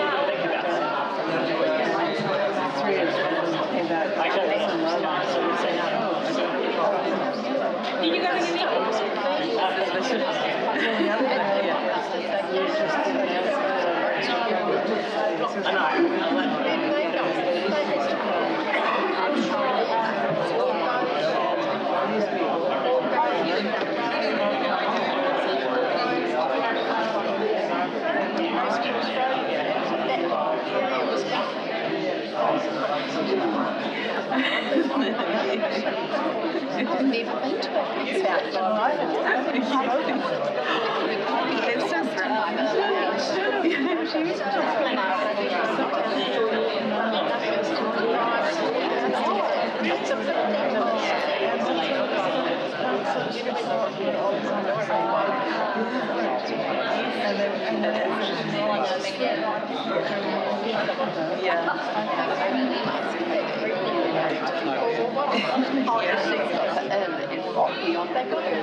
Trying to work out how they get this.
All right. We now get into the main part of the meetings around deliberating around the different budget lines. We're going to start, colleagues, with the operating budget and the additional recommendations that we receive. So what I'm going to suggest is the mover speaks to it. We'll have then 3 for, 3 against, and then obviously write a reply. We'll try and move through this as quickly as we can. So we are starting with one from Councillor Naylor, second by Councillor Wood, and this is around reducing the internal marketing budget from within overheads by 200,000, noting there will be a reduction in the level of service. Councillor Naylor. Thank you, Mr. Mayor. Just before I speak to that specific recommendation, I just want to give a bit of an overview about what is driving many of the recommendations that I'm proposing to either move or second today. Mahatma Gandhi's quote is very familiar to you all. I'm sure the true measure of any society can be found in how it treats its most vulnerable members. And it's many of the members in our community who have appealed to us through this annual budget process to limit the impact of the rates increase to them as much as possible. That is really driving why I'm here doing what I'm planning to do today. Those on the lowest income, there's many, and I know what I'm saying, you're very aware of this. There are many in our community struggling at the moment. Some of those are those who do own a home and are on a fixed or low income, and many of those are paying very high rates. Some of those are renting, and the costs that landlords are passing on to them are increasing significantly, and some of that is due to the increase in rates. Once upon a time, our average rates in Palmerston were affordable. Now we are very much in the upper range as compared nationally. Over this annual budget period, I've heard obviously the formal feedback through submissions, as well as talked to many people across the community over the past few months. But many people have come to me concerned about their rates increases. And when I've said to them, please put in a submission, they've simply said to me, Karen, there's no point because they're not listening. I put a submission in last year and we still get a 10% rates increase. So some are just feeling really despondent that their concerns and that their hardship is not appropriately recognised at this table. And colleagues, I would urge you to consider the position of those people in our community when we make our decisions today. Some of the comments that came through in the formal submission include, stop all projects, I prefer to eat and live, I can't pay more. Only spend on absolute basics, cut new capital spending, put non-essential projects on hold, make meaningful cuts to all excessive non-essential expenditure, cut out the fat from council administration, hold community events every second year, back to basics, lower spending. Those are just a few, and I'm sure you're all familiar with many more that have completed submissions. So the two main drivers, as I see them, to the rates increase this year and over recent years. One is the level of operational increase, and that is due to an increase in the level of service that we're providing our community. We are providing a level of service to our community that is growing more and more year on year. Very seldom do we stop doing something, but we seem to add to those activities. We do more events. We do more in the way of new builds. The list goes on. There seems to be sometimes a lack of willingness to pull back on some areas, and we need to think about the way that we do deliver our new programs in a way that's sustainable, that's not everything at once, but that it perhaps spreads things over time so that the impact is not quite so burdensome. So I will move to the recommendation that I'm proposing to move in terms of the internal marketing budget. So in answer to questions in the fourth tranche of questions that came through yesterday. I asked a question around the cost of overheads. In terms of going through all of the budgets line by line a number of times, I was getting a little bit confused as to where some of the operational budgets were actually shown. And so the answer to this question was very useful in terms of the overheads that are talked about. I had no idea that the overheads actually equated to $42 million. That is spread across a lot of activities. But understanding the breakdown of that $42 million has been really helpful. The subgroup of that, as is outlined in those answers, is what's called customer and community group. That one is the one that I alluded to in my questions, that has gone up from 5.3 million to 6.5, a 22% increase. So there are a number of drivers, and we heard the answers to that. There's 4 categories that group includes. It's communications, customer contact centre, customer and community group management team, and marketing. So that is proposed to be 6.5 million. I don't have the actual breakdown of how much is in the marketing, but I do understand from the answers to questions that there are 15 staff in the marketing area, and there is a long list of a description of the activity that's carried out by that marketing team, and there's another. Councillor, I'm going to be quite strict on things. Oh. Wrap it up right now. You're right. Okay, I won't be doing my introductory comments to any of the others, so I'll just Well, no, you've spoken to your recommendation. So I'll just quickly. Well, wrap it up in about 10 seconds, please. Everyone's going to be treated the same. Okay, so the internal marketing, what I was going to say about that is that we're providing a 5-star service to our community. The work they do is very good. What I'm not convinced of is that our community is willing to fund a 5-star service. So I do think we need to look at some reductions in this overall area. There's 24 people in that team, so it's not just in the comms and marketing team, but this reduction is targeted towards the marketing area. So I think. Okay, thank you, Councillor. I'll make more of a reasonable. All right, councillors again, 343 against. I just want to ask a question because I do want to set the record straight. A comment was made we have some of the highest rates in the country, or in the higher quartile. Is that correct? I didn't think that was correct. Can somebody answer that? We're some of the highest in the country.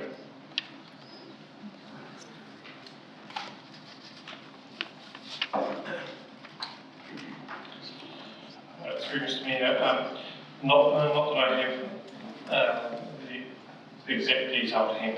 My understanding is no, I wouldn't suggest that we are at that end.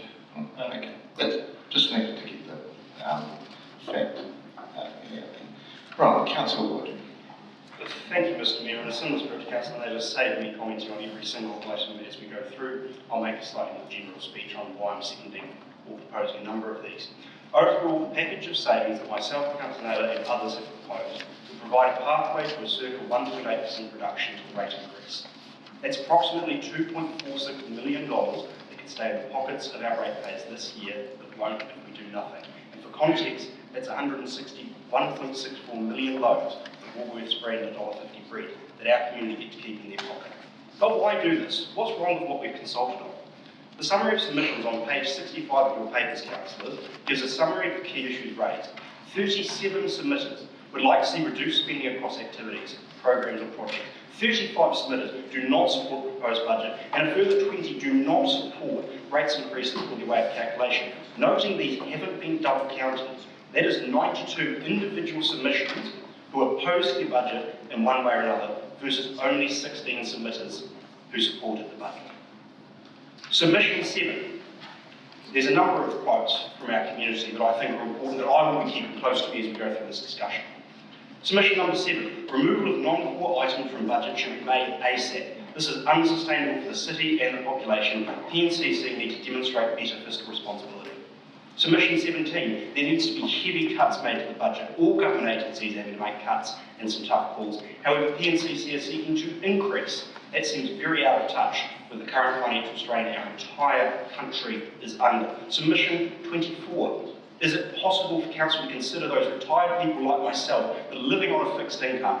My savings have been going through the floor, mainly because of food prices and other items like electricity, insurance, and yes, the cost of rates. And if all of that isn't enough to convince you, submission number 26 broke my heart. Stop all projects. I don't want cycle lanes. I don't want anything new. I want to eat and live. I can't pay anymore. Think of us as humans, not a wallet. CPI is only 2.5% this year. Wage growth is only 3.5%. Any increase in rates above that amount is going to hurt our people. I think of the Pacifica community who came into our chamber last year and said no more than 5% rate rises. I think of the 800 ratepayers who are in arrears for last year's rates without these increases.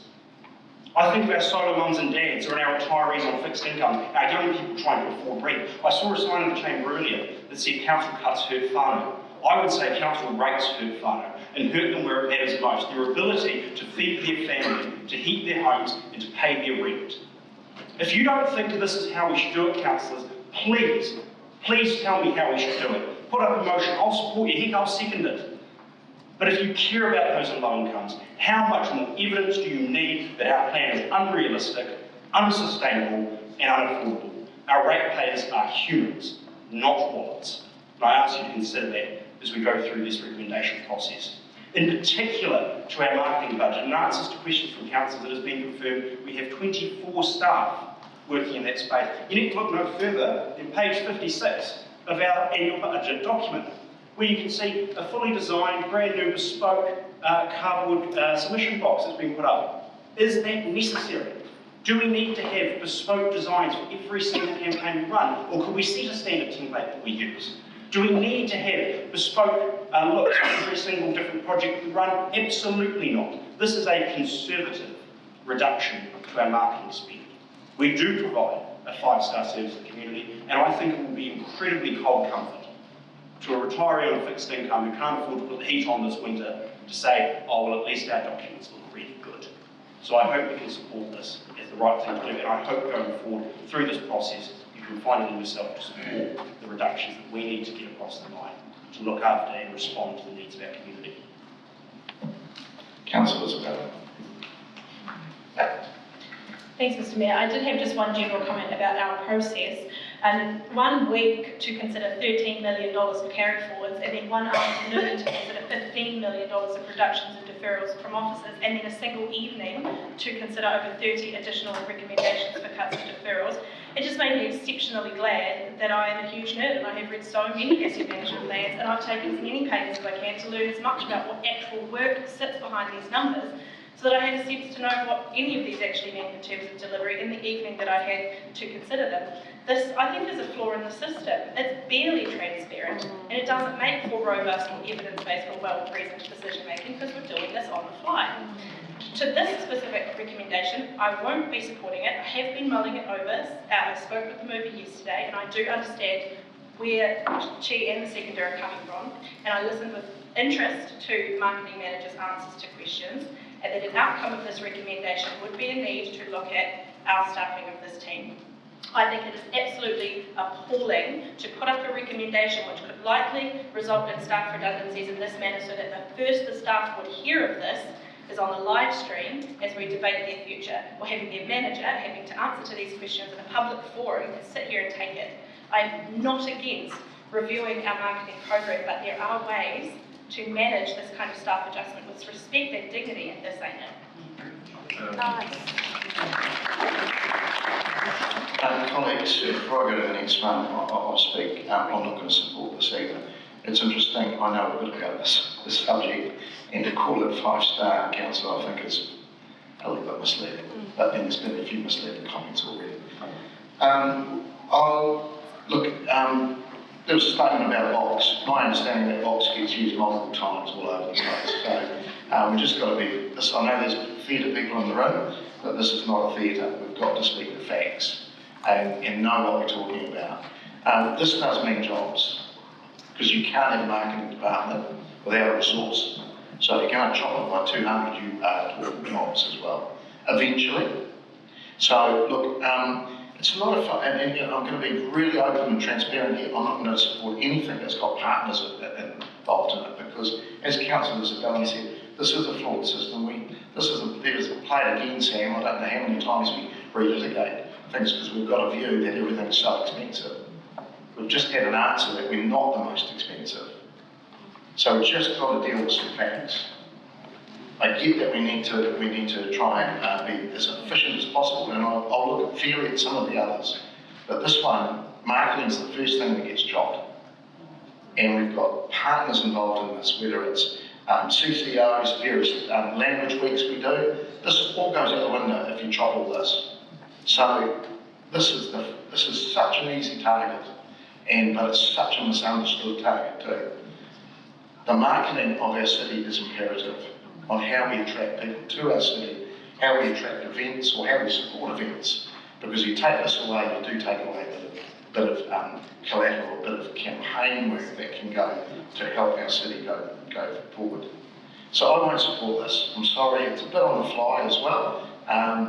And look, just to give you an understanding, because the staff numbers been mentioned, I don't really want to focus on the staff, but this is a team that has eyesight and some senior people in there now. So it's a bit misleading to say that the numbers have actually increased. My understanding, the numbers have actually decreased. But please don't support this. You're entering into dangerous territory. Councillor Hunter. Thank you. I won't be supporting this, and it's for the same reasons as Councillor Isabella and Mayor. As soon as we talk about staff and staff being basically targeted, I won't be supporting that.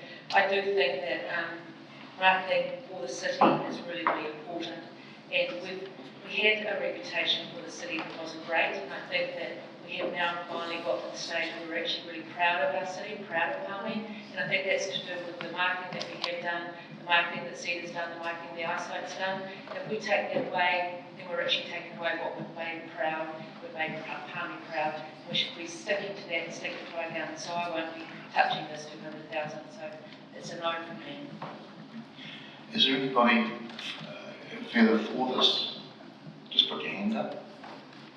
And I'd rather reply to you, Councillor. Oh. I think obviously repeat. Okay, Councillor Nader, right reply. Thank you, Mr. Mayor. Yep, I am someone who does work quite hard to try and ensure that what I say at this table is correct. My source for suggesting that we're in the upper range of rates for the country came from the Ratepayers Report comparison chart, which puts us the 18th most expensive council in the country. In terms of the other comments that have been suggested that this is might be targeted at staff costs, out of the 42 million of the overhead, the breakdown of that, 24 million of that is staff costs, and the remaining 18 million are other costs. So my view is that if this was to be supported, that would be up to the Chief Executive to determine how those reductions were determined. And I'm certainly not suggesting that that should be staff costs. It may or may not fall in that way. So this is the only avenue, colleagues, that we have to limit some of these increases. The 22% increase on overheads across that area, in my view, is significant, and I think it's appropriate for us to be asking questions about that. And if we're not comfortable with it, and we're not comfortable with our community having to fund that level of increase, then I think it's appropriate for us to give direction to look at minimising some of those additional costs. And that is what I'm seeking to do today. I'd really urge you to consider supporting this. I don't think, it's certainly not on the fly. There have been a number of years where questions have been asked about the size of our comms and marketing team. The 5-star service is a compliment, but I look at some of the digital campaigns that are coming out, and to me it looks like something that should be for Auckland or Wellington or a city 3 or 4 times the size of Palmerston North. We're a small city. I don't know if the marketing and the way that we're doing it at the moment is an appropriate size for a small city. Thank you, Councillor. We will vote.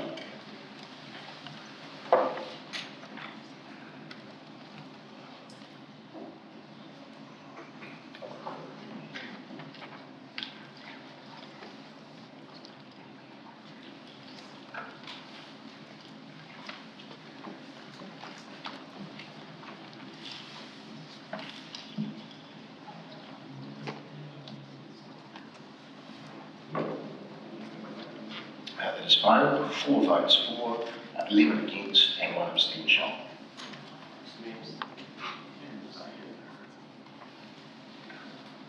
Sorry, Mr. Mayor, I pressed the wrong button.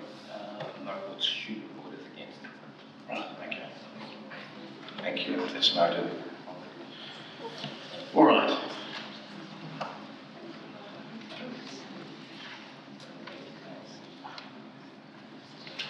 We move through to B, and this is around reducing the catering budget by 100,000. Back to you, Councillor Naylor.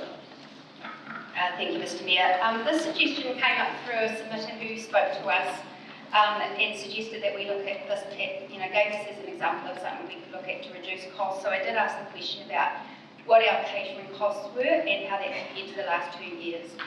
I was quite surprised to find that the catering costs 2 years in 23-24 were 185, and then we'll put up this year to 295. I don't quite know what the main reasons for that are, but so far we've only spent 135 of the 295,000, and last year we spent 170 of the 185 budgeted. So it appears to me that this would be a sensible area to reduce, given that we're not even using what we've budgeted. So reducing it by 100,000, 285,000 is budgeted for the 25-26 year. So to reduce it by 100,000 would take it to 185, which is still more than has been used last year, and it looks like we're tracking to use less than that this year. Councillors, I will support this one because I have asked the question of staff about repercussions, because sometimes you've got to be a little bit careful that there is a little bit of hidden detail in some of these programs, as some other speakers have spoken about. But I do think there is good cause to perhaps take some cuts here and be a little bit more efficiency. So I will support the motion that's before us. Do you need a right to reply, Councillor? Okay, we will vote on B, please.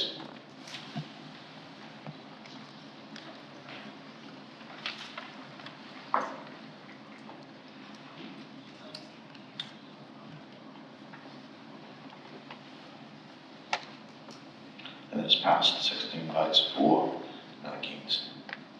All right, we move through to the next one. And this is C, and this is around reducing planned event spending by 150,000, reducing the economic events budget by 50,000, and reducing the community and commemorative events budget by 100,000 by holding some events every second year and reducing the scale of events, excluding Anzac and Remembrance Day. That's moved by Councillor Wood, seconded by Councillor Naylor. Councillor Wood. Thank you, Mr. Mayor. I'd like to direct Council's attention to the second tranche of question answers for officers, where a full breakdown of what these budgets provide is available and what portions overheads. It is my intention to ask the Mayor if A and B could be voted on separately, so I appreciate that some of you may support one and not the other. In terms of the economic events budget, that is $748,000. Of that budget, $261,000 is economic events, $75,000 rural games, and the remaining $412,000 is overheads, which in itself seems like a hang of a lot. The reason for this recommendation is to correct a mistake that we made some time ago, where we removed the rural games from the Major Events Fund, but never actually made a commensurate decrease to the Major Events Fund. So I would hope councils would be open to correcting this with recommendation A. For the community and commemorative events, that budget is $1.64 million, and we are suggesting reducing that to $964,000, a reduction of $100,000. That budget is $686,000 event delivery and $378,000 overheads. I would draw your attention to this chart, councillors, and ask the question, is New Year's in the Square at a cost of $120,000 plus overheads an appropriate amount for a city of our size to be spending? Or could we deliver that event for $80,000 rather than $120,000? Is it crucial that we hold all of our events every single year? Or when we've got community members of ours calling for us to reduce rates and reduce food in our community, could we say actually some of them could be offered every single year? I think there are two options available to us here. Absolutely, one is hold some of our events at a lower scale. And option two is delay a few of them for a few years. I specifically put in excluding Anzac Day, Remembrance Day, that's only cost $48,000. So it's only a minor part of the total package of 1.64 million. But I hope you can support this as a sensible way we could offer slightly less to our community in an area they've specifically asked us to consider doing a bit less. I hope you'll support both of these, but at the very least I hope you can find themselves to support the outcome. Thank you, Mr. Mayor. Councillor Johnson. Thank you, Mr. Mayor. I won't be supporting either A or B. The first thing to say about economic events is that they actually bring money into the city. That's why we support them. The clue's in the name. And so this would be a false economy. And the major events that we're able to attract to the city, they help businesses in the city. They provide vitality and well-being for the community. And we don't have, a tourist attraction offering in Palmerston, but we can do events well. So I'm surprised, really, to see that we would suggest producing economic events, absolutely.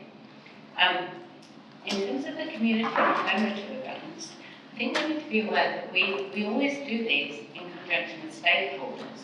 So we've got partnerships with different organisations, with the Manawatu Multicultural Association, for example. And community and commemorative events, they're not just for one segment of the community, they are public events that anyone can attend at no cost to them to attend that event. They bring people into benefits that actually trickle down to local businesses as well, and economic activities that also happen in hosting some of these events. Now, in terms of reducing community and commemorative events budget by 100,000 and also holding or hosting events every 2 years, I'm actually opposed to that because, as Councillor Johnson alluded earlier on, we lose momentum. We lose momentum actually in doing that. And I don't see wisdom in doing that. I think for me personally it's quite arbitrary in terms of the sort of events that we are actually going to cut or not host for 2 years straight. Are we going to say that we're going to hold a festival of cultures every 2 years? With the partners that we have, the amount of dignitaries that are coming, that usually come to those events, and the sort of benefits that our communities will be losing out on this, especially MMC, our partners who are actually in this event sector as well. The social costs that comes with these cuts is what we're not willing to support. Like I said again, I'm willing to support and prepared to support some cuts to alleviate the red spirit in our community, but not at any cost. I think my decision will be around that. So based on that rationale, I'll be voting against that. All right, does anybody want to vote for this? Councillor Naylor. Thank you, Mr. Mayor. Thank you, Mr. Mayor. I'm very happy to second this motion. Firstly, just to respond to the issue of process that Councillor Johnson raised. Under the legislation, we actually do have the choice not to consult the community in an annual budget year. If we intended not to make any changes, that potentially could be an option that we should consider. However, if we make the choice to consult our community, it goes against every single good principle of making good decisions if we do that without any intention of having a willingness to make changes as a result of the community feedback. In terms of this motion, two questions that I've asked many people in our community through this process. I asked it at the table when many came and made their oral presentations. I've said, particularly to those who've said that they want rates increases to be less, I've said, would you be willing to accept a reduced level of service? Every single person I've asked that question to has said yes, they would be willing to accept a reduction in level of service. The other question I've asked, because a lot of people have talked about what they call nice to haves. And when I've gone back to people and said, so what do you consider the nice to haves? Events comes up time and time again as something that people in a time of hardship would be willing to go without a small amount of, obviously. What is proposed here is a very small portion. Nobody is suggesting to cut events year after year. I also want to acknowledge the submission number 119, who made the suggestion that we could actually hold some events every second year, and I actually thought that was a very sensible suggestion. So obviously there are events that we would continue to hold every year, but when people are saying that they cannot afford their rates, do we really want to carry on with every single thing? Think about what February looks like. It's crazy, there's so much happening, it's ridiculous. So I think it would be sensible, prudent, and very appropriate to the feedback we've had to consider a small reduction. So I'm very happy to support both these recommendations. Councillor Dennison, you're obviously going to speak for it. Yeah. Well, at least with B, Mr Mayor, I think the arguments for economic development are well laid, so I'm not going to speak for that. But as far as the chipping at the budget for events, 100,000, which is only a portion of the amount of money that we invest in that space. What would that look like, for example, with New Year's Eve? We made a minor adjustment. It's not saying we're going to lose necessarily New Year's in the square, but would that mean we don't have the fireworks display or something burning up, $1,000 or whatever every minute at the top of this roof, for example? So I feel like there is some step backs that we can take in those approach. And I don't necessarily agree with the rhythm of doing one every biannual, but if that's the case, I would be quite open to it. But as far as taking a proportional decrease on each event we do, I think that suggested amount would go some way to achieve a fairly fair outcome. Thank you. Okay, Councillor Wood, right reply. Goodness, councillors, listening to the speeches given, you'd think I was suggesting we got rid of the budgets entirely. We're talking a 6.7% reduction to the economic events budget and a 6.25% reduction to the community events budget. We're not talking about not doing New Year's. We're not talking about cancelling events. We're talking about whether or not we could do it in a more efficient way. On the question of should we be able to discuss the level of service reduction in an annual budget, yes, absolutely. Why else would we consult? If the argument truly today is that we can't consider these, then why on earth did we go to our community? Everybody who said to me, oh, I'm not going to make a submission because the council doesn't listen, was correct then. We're not prepared to listen to the community after they make submissions. In this particular area, I want to talk about economic events. We will still continue to support events in a huge number of ways. Discounted hireage at the arena, discounted hireage at the Conference and Function Centre, sponsorship, promotion. We still continue to do a huge amount to support economic events in the city. This is simply saying this budget has increased massively to the tune of $75,000 due to removing the Royal Games from it, but not then decreasing that budget. Let's correct a little bit of that and say, how about we do a little bit less? In terms of the cost community event, you might also note at the bottom of this table, it talks about community event marketing as $42,900 and just general events wraparound services of $50,000. There is a significant amount of room to move in this budget. New Year's as it is at $120,000 for one evening, depends on when you start the event, but that's around $20,000 an hour for an event we put out to the community. I do not think it is unreasonable for us to suggest that we could deliver our events in a more efficient way. The option is there in the recommendation to either hold events every second year or look at reducing the scale of some events. And I'm not prescribing to the officers that you have to do. If the officers say, no, actually the best way to do this is actually we just make a little bit of a reduction here and here, 20 grand out of marketing, 20 grand out of general, 20 out of the New Year's, whatever it might be, that's totally up to them. If they go, actually maybe we could hold Esplanade Day every second year, or something else in that manner, then that's up to them to decide. But I think this is a perfectly reasonable thing for us to look at, and I would urge you councillors to reconsider and to support this as a reasonable area we can respond to our community need. Okay, thanks, Councillor. We will now just vote on A around reducing economic events. Thank you.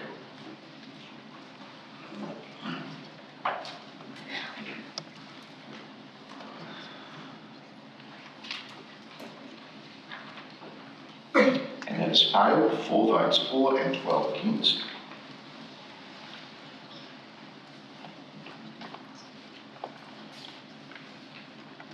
We will now vote on B around reducing community and commemorative events.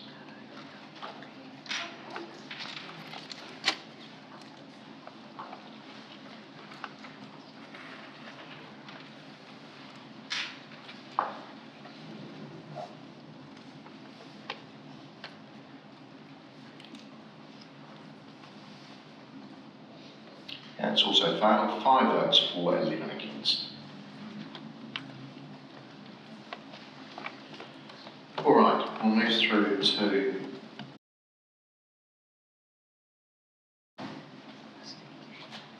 our next one, which is around amending Te Manawa Museum's operating grant to the same level as 24-25 amount plus inflation. That's coming from Councillor Dennison, seconded by Councillor Naylor.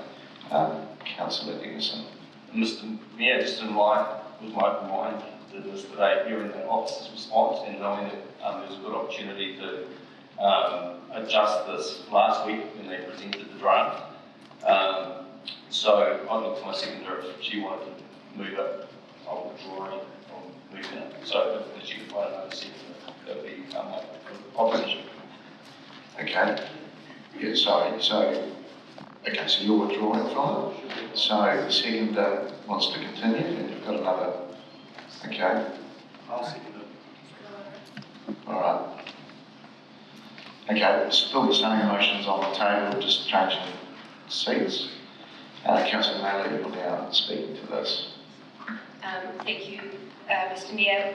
Once again, just listening to the feedback from the community when they see the sort of increases in some of our CCOs that goes well beyond inflation or well beyond CPI. And when the people who are paying for it are saying that we simply can't afford these level of increases, I think that gives me reason enough to think that this is a reasonable thing to put on the table. Like any organisation in hard times across the city, have to find ways of living within their means. The increase last year was 151 over the top of CPI. This year is an additional 117,000 over the top of the CPI increase. So supporting this, if this was to be supported today, Te Manawa would still get the CPI increase over and above what they're currently getting, but that additional 117,000. Of course, it would be easier and better if they received all the money, but our community is saying, please look at ways to minimise the increase. So I think this is a reasonable one to put on the table. Councillor Barney. Thank you, Mr. Mayor. First, colleagues, I do apologise for not having a prepared speech. Unfortunately, due to only receiving these notifications last night, that opportunity was not available to most of us. Rising to speak against this proposal, just for first a principle matter, I think this proposal actually offends the principles of natural justice. Te Manawa have had no opportunity to respond to this request in this format. Their opportunity came when the draft went out and they were invited to make their submission. So on that basis alone, I think this is unfair. In terms of context for Te Manawa's grant, can I just remind elected members that in last year's long-term plan, we agreed an increase to the baseline in order to allow Te Manawa to implement the strategic pay review which Council itself had led out. It allowed them to align their staffing levels with Council's own staffing remuneration package. If councillors were looking for an opportunity to reduce the amount that we grant to Te Manawa, there was a perfect opportunity that came through our normal processes when Te Manawa asked us to allow them to use a different auditor. You might recall that conversation. It would have saved $86,000, and we said no. So Te Manawa has offered up changes already in this chamber, and we turned them down. Internally, I know, and Councillor Neal will back me up on this one because we meet regularly with the Te Manawa team, I know that they went through their budget process this year and offered up $970,000 of savings to their own board in order to meet their budget, and then went further than that and found extra savings within their internal budgets. Te Manawa are an exemplary operation in how they manage their finances within the constraints of being a council-controlled organisation, where they have very little control on some elements. For example, they are required to use PNCC suppliers for things like electricity, which means they've seen a $40,000 increase to their electricity bill this year. So elected members, I would very much encourage you to vote against this operating grant cut, which is unfair and unnecessary in terms of good work that they're doing. Thank you. Colleagues, I won't support this either. Just back to my first principles, that as a partner involved, they've got zero opportunity to, they didn't know this was happening. Neither did I until a short time ago as well. And it's an easy target. And I just want to go back to some of the commentary that our whole community's asking for this. That's not true. If we actually get back to some of the statements, we had 164 submissions. Yes, we've got a number, about a quarter, between 20% and a quarter that have said, don't do this. But that's not everybody. So there is people in this room, there is people in our community that want Te Manawa. They want Te Manawa to flourish. So I just think, please, vote this down, vote it down strongly and send a message. And people, please read the room. We're just making some wholesale cuts, which really, we're just going to fit a number which a couple of us think should be there. So I strongly advise you to not vote for this. Councillor Johnson. Thanks, Mr. Mayor. I won't be supporting this. And this goes to process, which I think Councillor Wood may have misinterpreted my last comment, so I'll try and clarify. If councillors wanted to do something like this, it should have been in the draft. Because if it's in the draft, it gives the whole community a chance to comment on it. I think it's extremely unfair to bring this type of reduction on the day of the debate, because it doesn't give the community the opportunity to feedback what they think about this. Yes, I understand that people want us to make cuts. Yes, I understand that we receive submissions saying, try and cut things back. But would we have received a whole different type of submission if we included this in the draft? Absolutely we would. A lot of those people are here today in the gallery because they didn't have their opportunity to comment on this type of thing in the draft because it wasn't in the draft. So that's my point here. Not that we wouldn't consider making changes, but that if the changes that we're considering making today would have attracted significantly different submissions, and they would, then I think that's a really unfair process.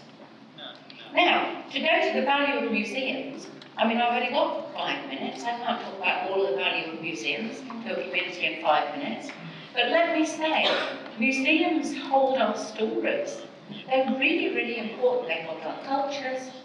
They hold, in this case, our science, our art. They are valuable to the community. They have an intrinsic value that can't be measured in the amount of operating grant they get. So I'm really distressed to see attacks on community organisations like museums, on community events, on community funding. These, as the Mayor said, these are seen as easy targets when we're trying to save money. I know that, because every year I end up on my feet in this chamber trying to defend these sorts of cuts. I believe that community services, community organisations and community funding are every bit as important as anything else we might do in council. And I strongly oppose this cut to Te Manawa, and I urge you to vote it down. Thank you, Mr. Mayor. I want to start by saying an increase of $73,000 is not a cut. It's in the name. It's an increase. And this is the perverse attitude at this council table that leads to trust in this organisation being at all-time low. Because we stand here and say an increase is a cut. Now let me be very clear. Every single year, Te Manawa comes into this chamber and asks for increases well above inflation. None of our other CCOs do that. The Globe doesn't do it, the region doesn't do it, CEDA doesn't do it. So I do not think, every single year I've been here, we have given them far more than inflation in terms of increases.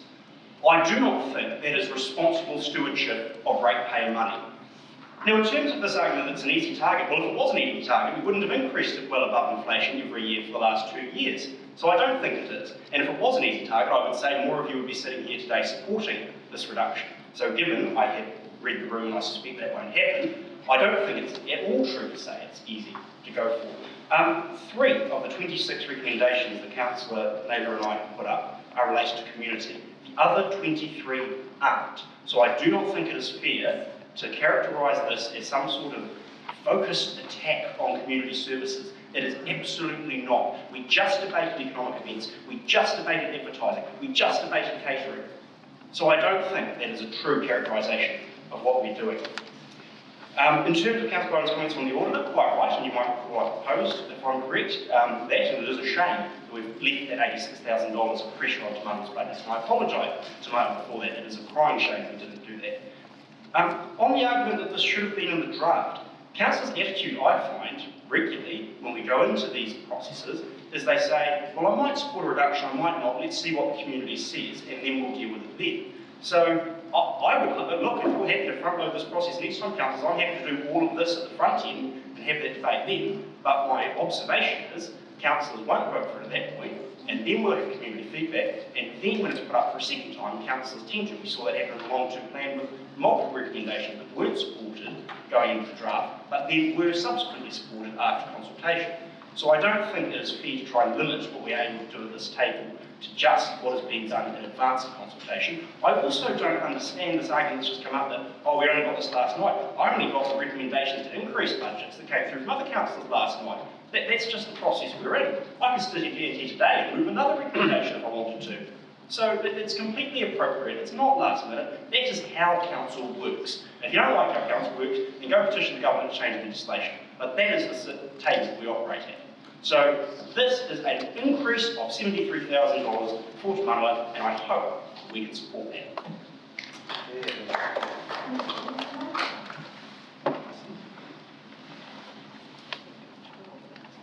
Councillor. I just wanted to correct a statement that was made there that Te Manawa are the only people who've come and asked for additional funding. We've agreed additional funding to the Globe and the region, both in recent years, because they asked for it. Thank you. I see year on year, Councillor. Yeah. You've been here a couple of years, Councillor. Some of us have been here a lot longer.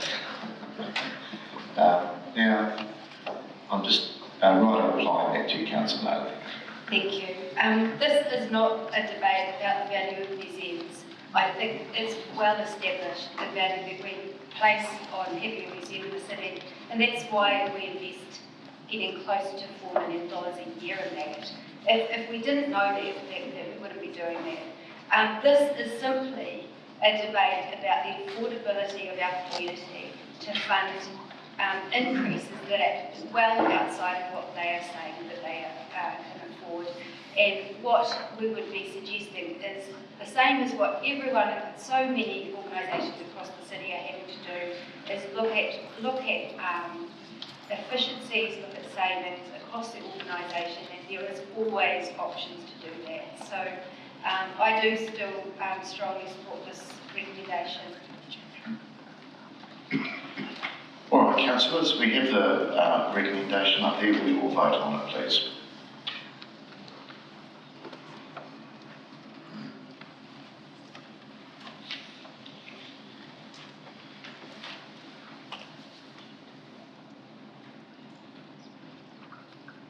And it has failed, 3 votes for and 13 against. All right, we'll move through to our next one, F, and this is around from Councillor Wood, that's seconded by Councillor Mead. This is around reducing the climate change and sustainability budget by $267,000. I'll go to the Councillor Wood. Direction that the 4 wellbeing is being removed from legislation. Answers to what this budget does are at the end of the tranche 3 questions that all councillors have had. I want to note in this recommendation that it does not touch the $400,000 of support to environmental groups that we currently provide. In fact, there's an increase of $42,000 this year for the support we provide to community environmental groups, well above, in fact, the increase signposted in the LTP. So for the community groups who are in the chamber today, I say this is not about targeting the support that we give to the community.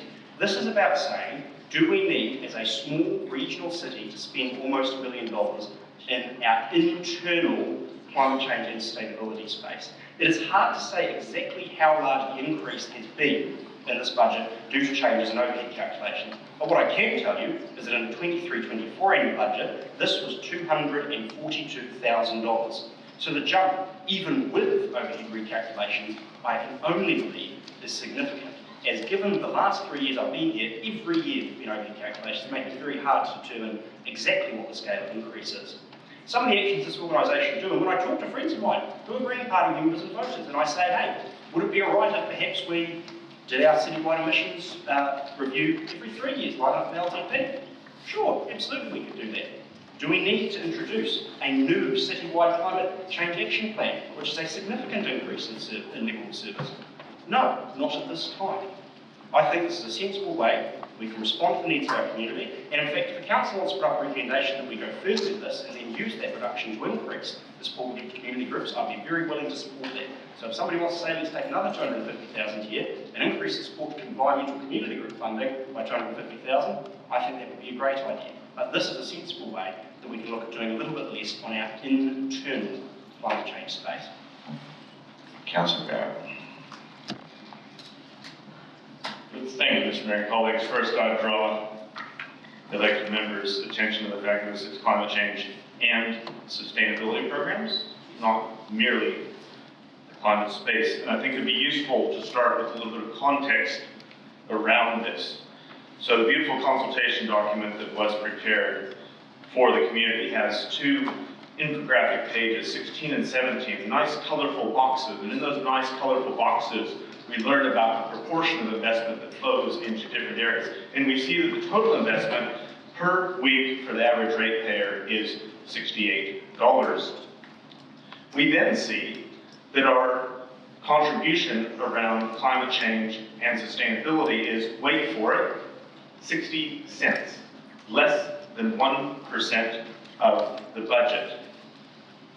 It would be generous to call that modest. I would actually call it insufficient. The reality is we need to protect and defend here. What we are facing is a 30% budget cut that would go against delivery in this space, green corridors. Yes, a community-wide climate action plan. That's because we know, thanks to our annual tracking of emissions, that the community-wide emissions are where we need to put the most effort, so we're looking to harness community effort there. We've got Tutuai and Taratia. We've got the low carbon fund, which I would remind elected members is currently paying $1.40 for every dollar invested. This is incredibly important strategic work, and I'd ask you to protect this modest investment.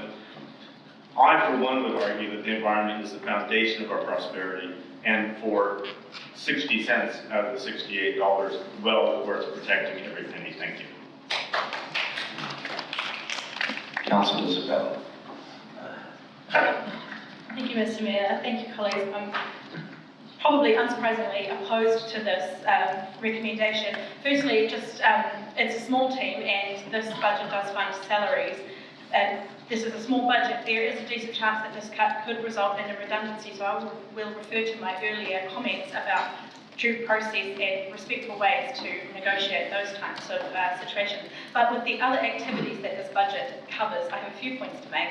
One is that monitoring is our sole contribution to the Joint Regional Climate Change Action Group. That's literally our contribution. Chance we'll be throwing that out the window and contributing nothing. The Low Carbon Fund, as Councillor Barrett has pointed out, consistently delivers efficiencies and financial returns, smaller utility bills. It's saving us money because it's being well administered by our team.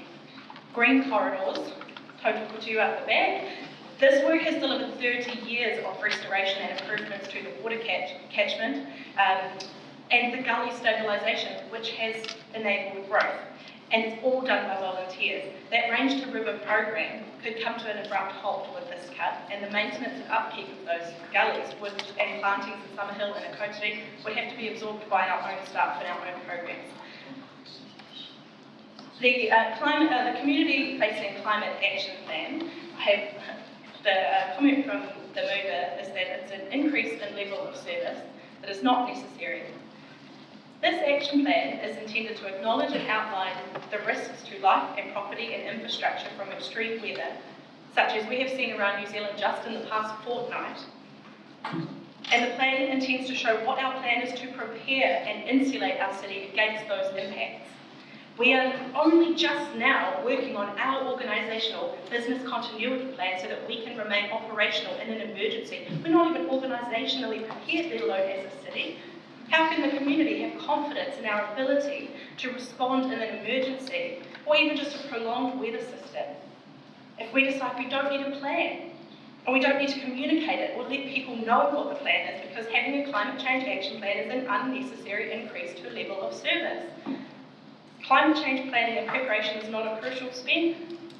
I disagree. It is absolutely a crucial spend. Councillor Johnson.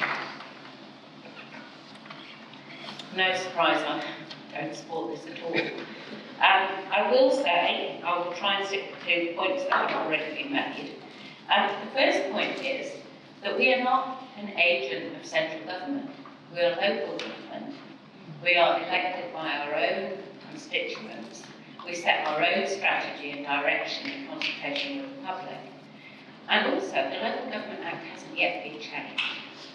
So I see no need to do the government's work for them and deprive our community of work that we have consulted on them with and that they have said that they want.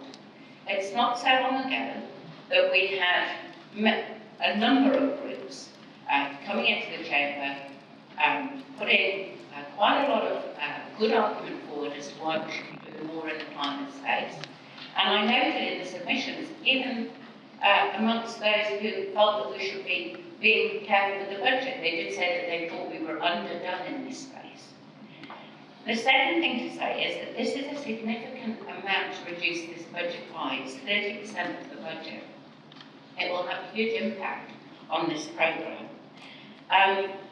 When asking what the impact was, the list that I scribbled down was that it would have impact on green corridors, on predator control, on translocations, on administration of the low carbon fund, on the administration of the climate change policy, and on the community climate action plan. And those are things that I'm not willing to just throw under a bus today.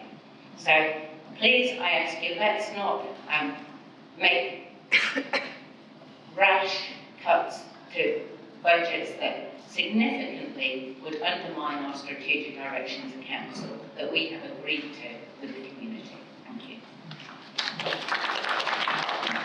All right, no, well done. You're reading the room. Okay, we will vote.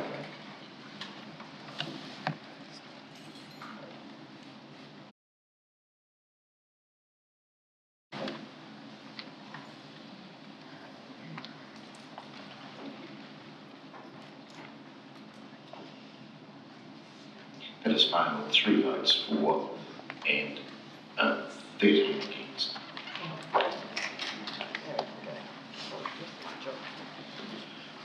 All right.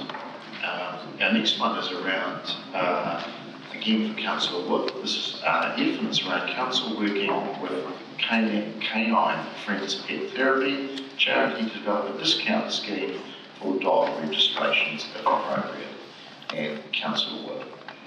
We'll just take a quick breather, everybody. This is an introduction. You can all breathe out. This is just a very small break to do something nice in response to a submitter that came in and said, hey, we have a lot of pet and canine friends that go out into the community to rest homes, to retirement villages, to other organisations that need some support. A number of other councils offer a discount to people who operate as part of that. There's some requirements on it. You have to do at least, I think it's at least 1 hour, it might be more than that, a month of bringing your pet out to help improve the well-being of others. And they said, could we look at a discount scheme for the dog registration that'll cost us next to nothing, maybe $1,000, $2,000. I think it's a nice thing to look at, so I would support it. Councillor Arthur. Thank you, Mr. Mayor. Just quickly, I certainly support this. This group came and presented to us. They do a lot of good in the city. I sat with them not too long ago at a volunteers morning tea at the library. And lovely bunch of ladies, lovely bunch of doggos. They bring a lot of joy to people in the city. They visit the hospice, visit people that are dying. They visit the hospital, visit children. Daycares, rest homes. You know, teaching children how to be kind to animals is very important. They do a lot of good in the city. This isn't a great cost. This is a good idea. Help them to keep on bringing joy. Thank you. Yeah, colleagues, I'm quite happy to support this too. I think it, again, it was somebody that came in and saw us. Councillor Arnold's right, these people do a lot of good work in a volunteer and charity process around our community in the city. So I think the cost is pretty minimal. Again, officers will need to come back to us on it, and again, there might need to be a process for that, but I think we should allow it. So I hope we can support it. Is there anybody wishing to speak against it? Okay, you've got a question. Thanks, Mr. Mayor. I'm not speaking against it, but I'm just not clear from the recommendation, if appropriate. I don't know what that means, so I'd be grateful if somebody would tell me. And then develop a discount scheme for dog registrations. Currently, dog registrations pay a significant part of our dog services. So are we expecting that other dog owners are actually providing distinct discounts for the Canine Friends Pet Therapy? Or are you actually proposing a budget line to support discounted registrations for the Canine Pet Therapy? I'll go to the officers, but my understanding, having been involved in some discussion, is they need to register in some way, but I'll let the officers speak to that. Kia ora koutou, Kiri Probert, General Manager, Development and Regulatory.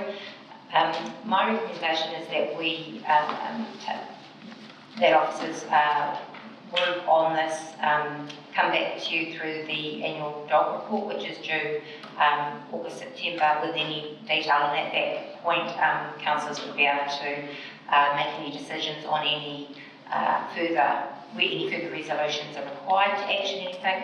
But Mr. Mayor, you're correct, that the dogs would need to be registered, but it might be a case of looking at the class of dog. For instance, we might be able to look at them as a working dog, and but we do need to just do some work to work that through.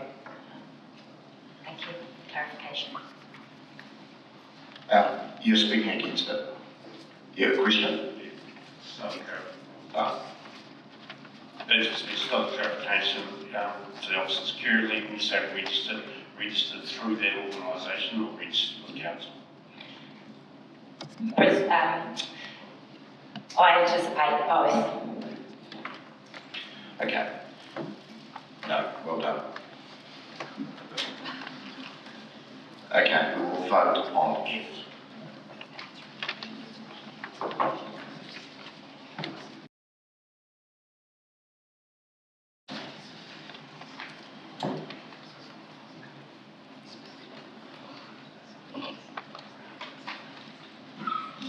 That is passed. 16 votes for, none against. Thank you. All right. We're coming to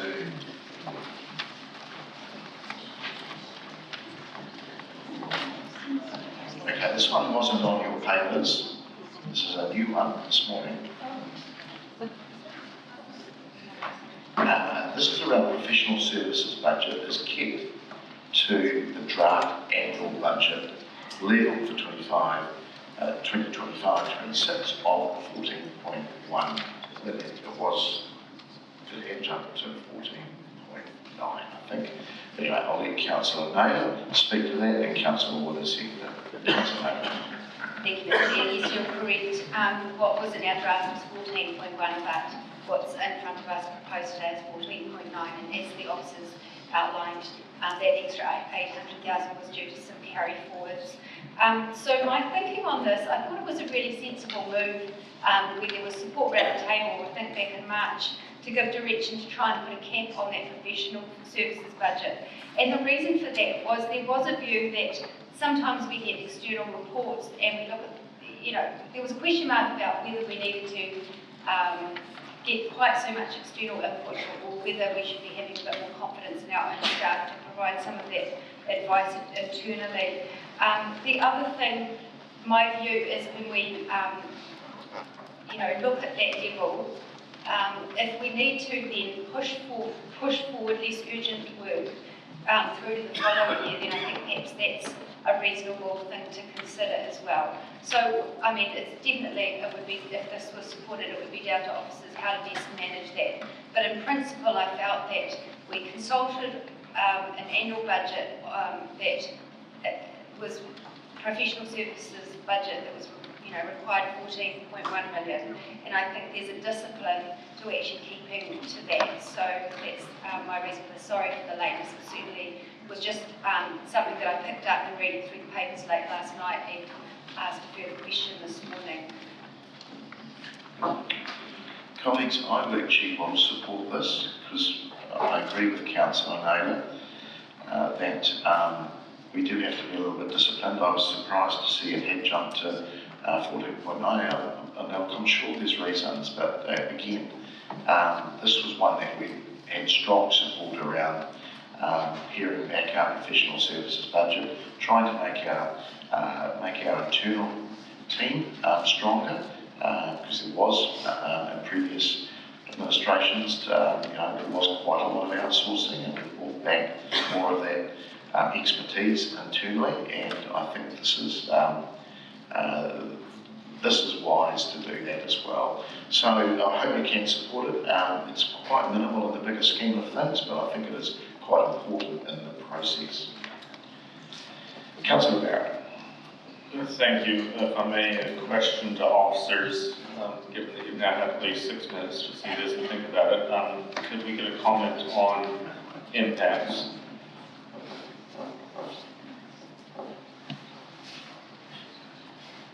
Through Mr. Mayor, I can talk to the increase to that particular line and what that pertains to, which is digital transformation program carried over the operating program, which is like funded. If this passes,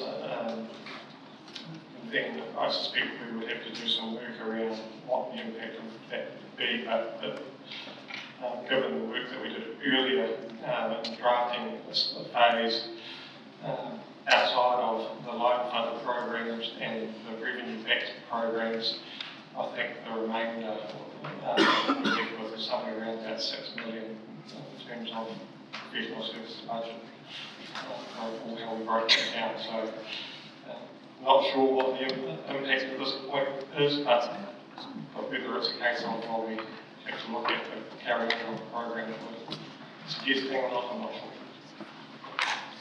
Thanks. So it's uncertain then as to whether it would be around the digital transformation or around the other range of professional services supporting other activities in council. Yeah,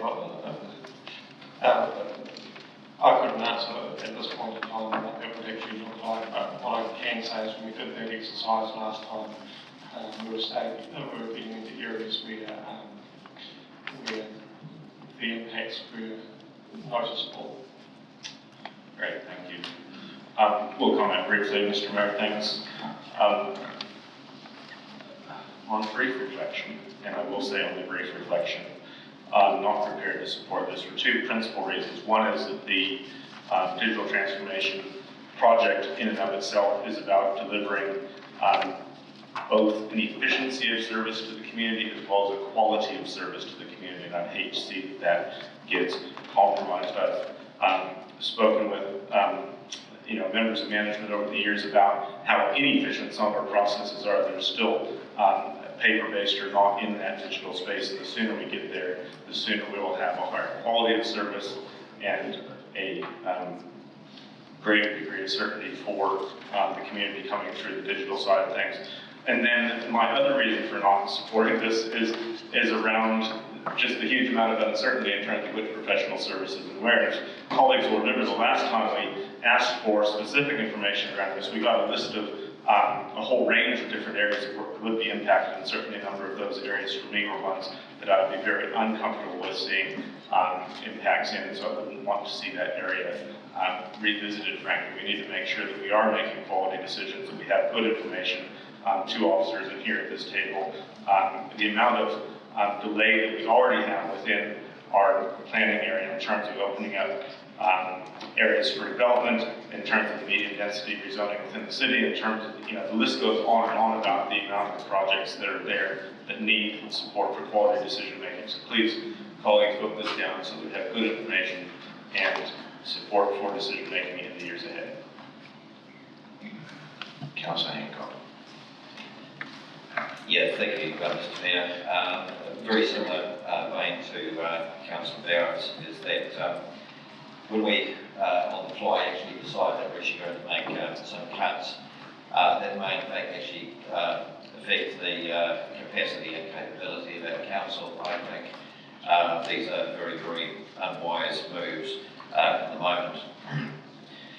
My understanding is that this budget really is there for us to go out to get external expertise and advice for situations where it's not economical for us to actually have that expertise living in-house. So for those reasons alone, I think it's a dangerous precedent to actually just vote in support of this at this point in time, because we have no understanding of the consequences. Thank you.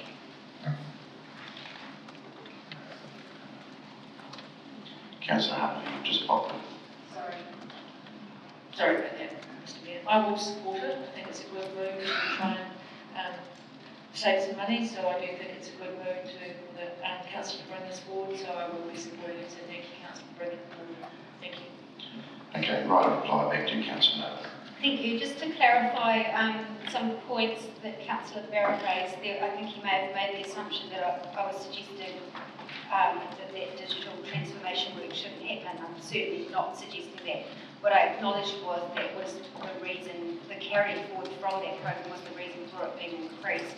However, the overall budget would be down to officers to determine if anything needed to be pushed out or if anything needed to be done internally, which things were perhaps less urgent or less important, or what things could perhaps wait till next year. So this is certainly not on the fly. This is keeping consistent with the previous council resolution to limit the this budget, and I think it makes sense for us to be consistent in that way.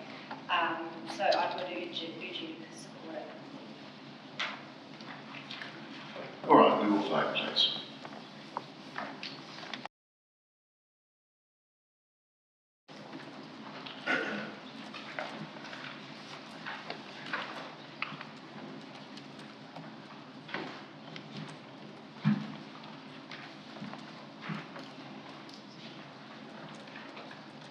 That is passed. 11 votes for and 5 against.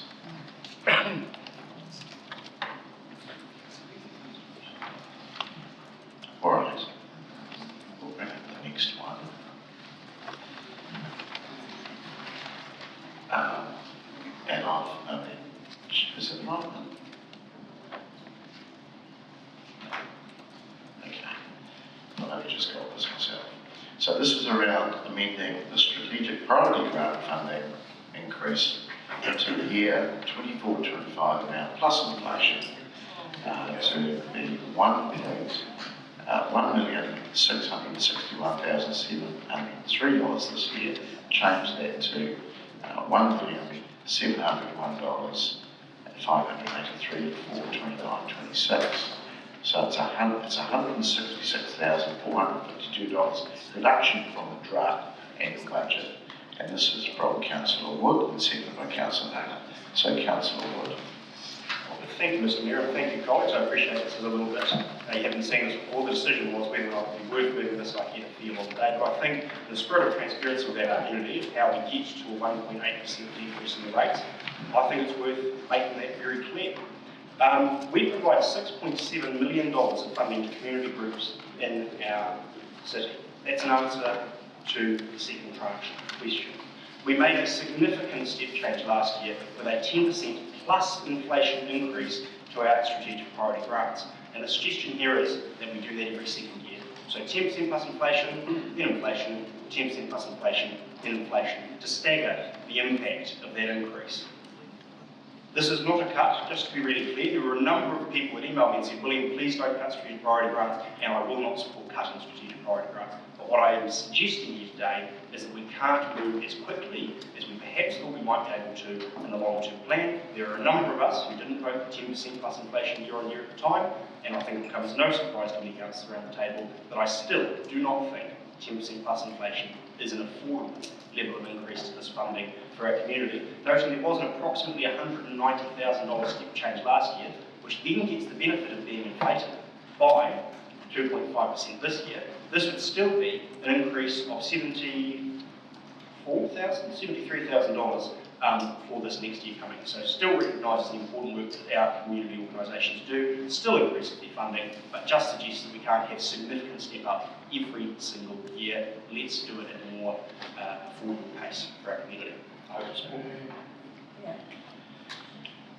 Councillors, I won't support this.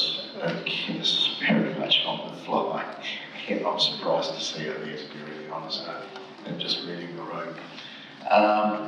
This is partners. This has got partners written all over it.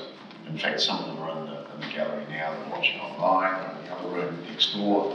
And I just think there's been the commentary that there's some magical number we need to get to. Who says there's some magical number we need to get to? I'm just surprised that we're going down this beaten track. It's a play it again, Sam, but it's the wrong record. So I won't be supporting it. Councillor Johnson. Thank you, Mr. Mayor. This completely vindicates the community's concerns. The 100 or so emails that we all received in the last week, the packed chamber, but I note people not seeing this on the list thought that their community funding was safe and went off to their jobs and their volunteering. The only way I can describe this is it's a bait and switch. So let me take you back to the long-term plan last year, where we had a number of submissions from people saying, you know, we think that you're putting too much money into buildings, we don't need so much money into community hubs, but what you really need to do is to increase your money into community services.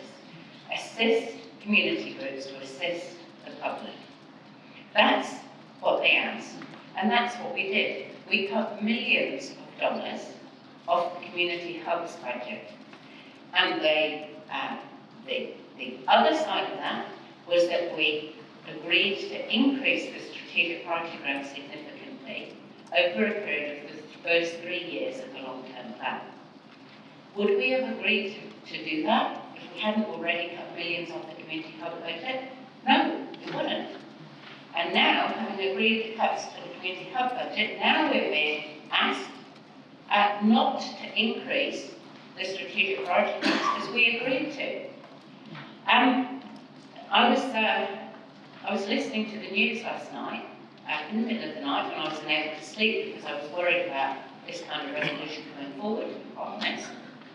And I heard that the Prime Minister and the Leader of the Opposition debating what a cut was. To my mind, if you've agreed that you will be increasing a budget line, and community groups have entered into contracts with the council expecting that increase, and then you subsequently don't deliver it, then that is a cut. And the other thing that I want to say is that we get tremendous value out of this money.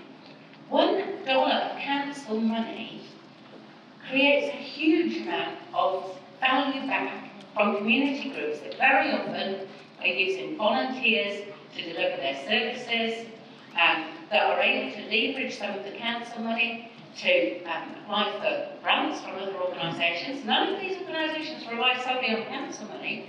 Some of them have got people fundraising year in, year out to try and maintain their operating budgets. But the strategic priority grants is hugely oversubscribed. Many organisations miss out, many organisations don't get the amount of funding that they need. Every time we have the strategic priority grant leads, organisations coming back into us, They talk about how difficult it is to recruit people to work in community services because they can't afford to pay decent wages. I mean, I'm at risk of going over my time here, but look, the TLDR version of this is, do not support it.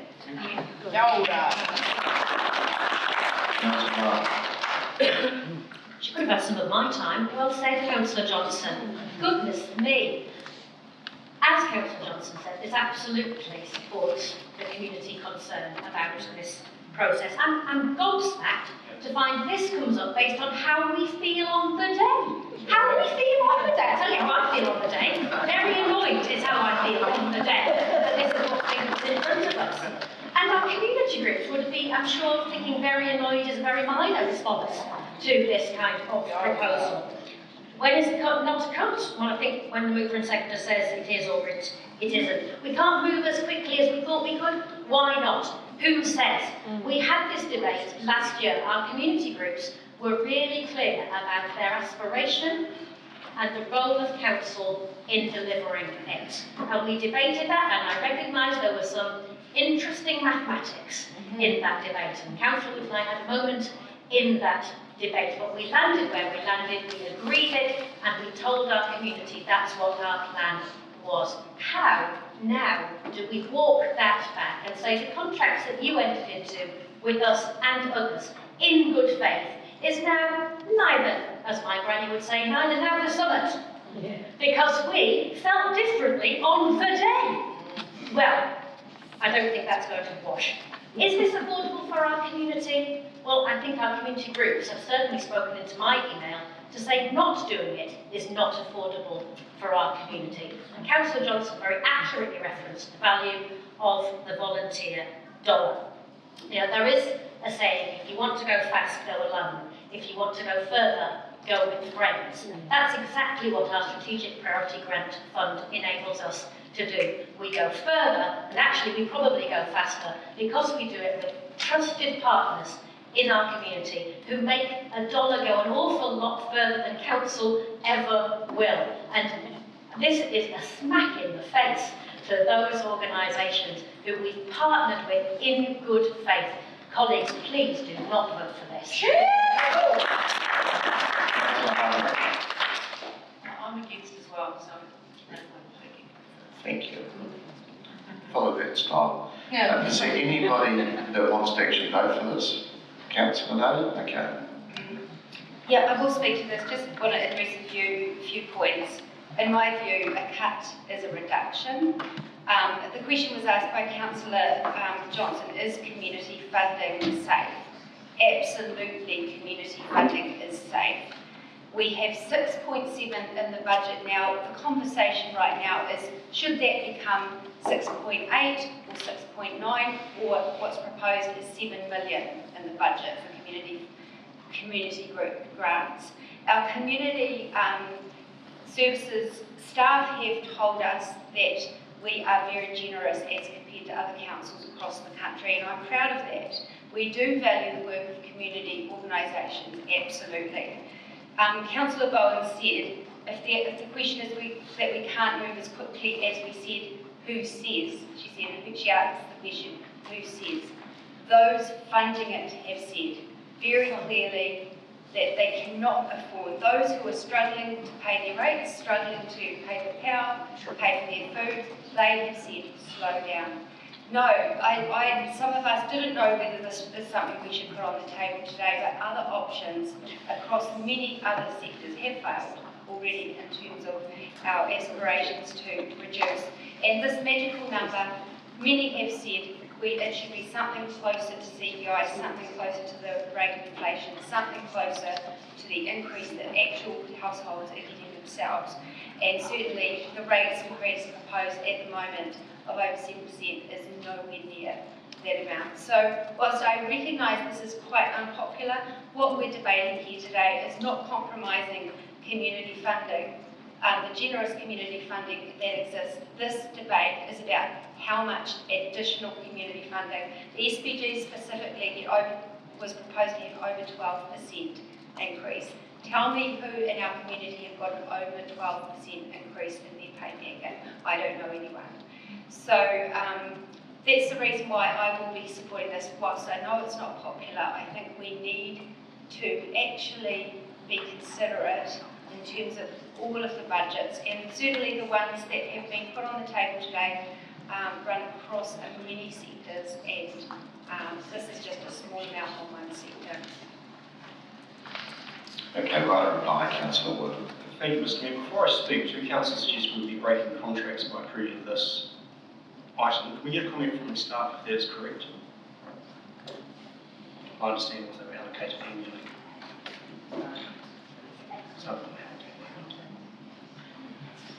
Internal and external.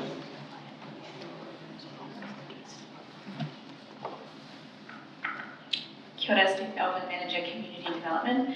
The assessment and contracting for the SPGs for July 2025 to June 2028 has been completed. If this recommendation was to pass, we would need to go through a process of reassessment to determine whose contracts would be reduced and by how much. This would likely involve several staff and take several weeks.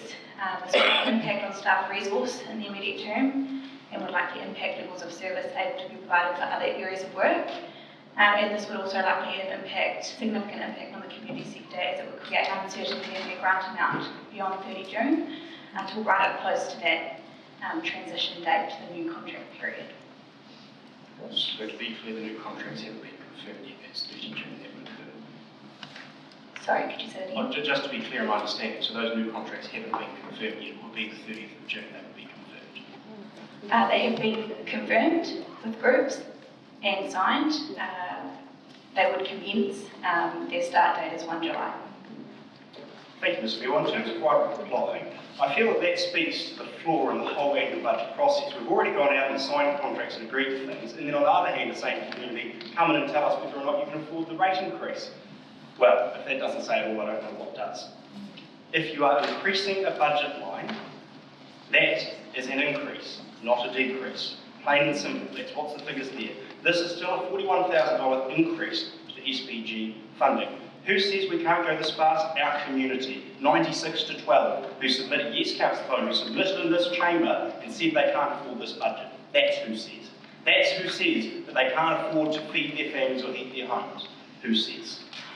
I don't believe that we should have gone out and confirmed contracts before the budget was confirmed. That is foolish of us to have done so.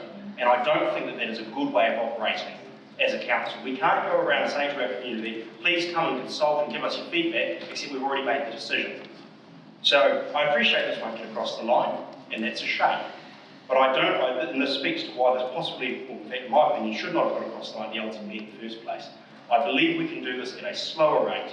The reason, as Councillor Naylor said, that this was put up and wasn't part of the original tranche is that I'm well aware this is not popular. And if we'd got the rest of these reductions through, we wouldn't have moved this. But given we haven't, I think it's fair that we are transparent with the community, that council had a choice to not put their rates up as high as we are going to, and chose not to.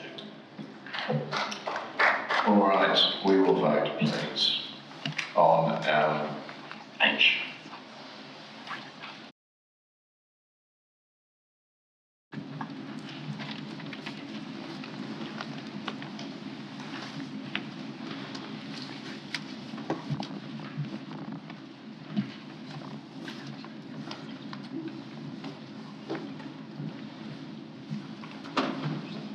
That has failed.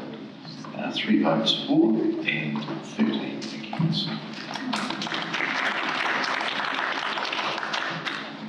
Right, councillors, we now will just do the substantial, just in this portion of operating budgets. And so we have a recommendation on council that we instruct the Chief Executive to prepare the draft annual budget for 2025-26 for consideration and adoption by the council at today's, at the meeting on the 4th of June, can you hear yourself, 2025, and that it incorporates the operating budget changes agreed above and the following.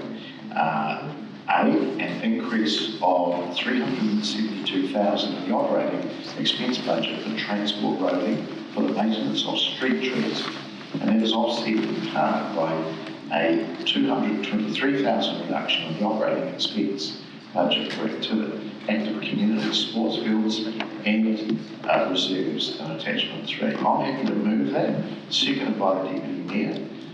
Colleagues, we've gone through all of this stuff before us. The only one I'd hope you'd be commenting on may be the A. But look, I hope that we can get your support for this. We've done a good lot of work in the first part of this morning and earlier this afternoon, but still got a lot to go. So if we can keep our comments to a minimum, thank you.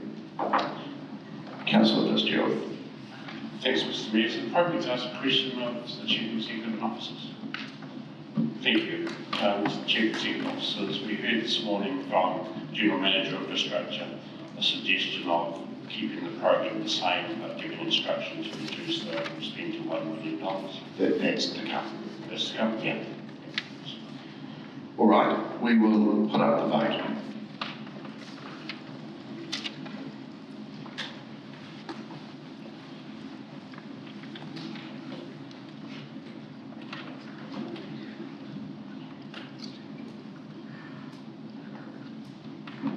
That has passed 15 votes for and 1 against.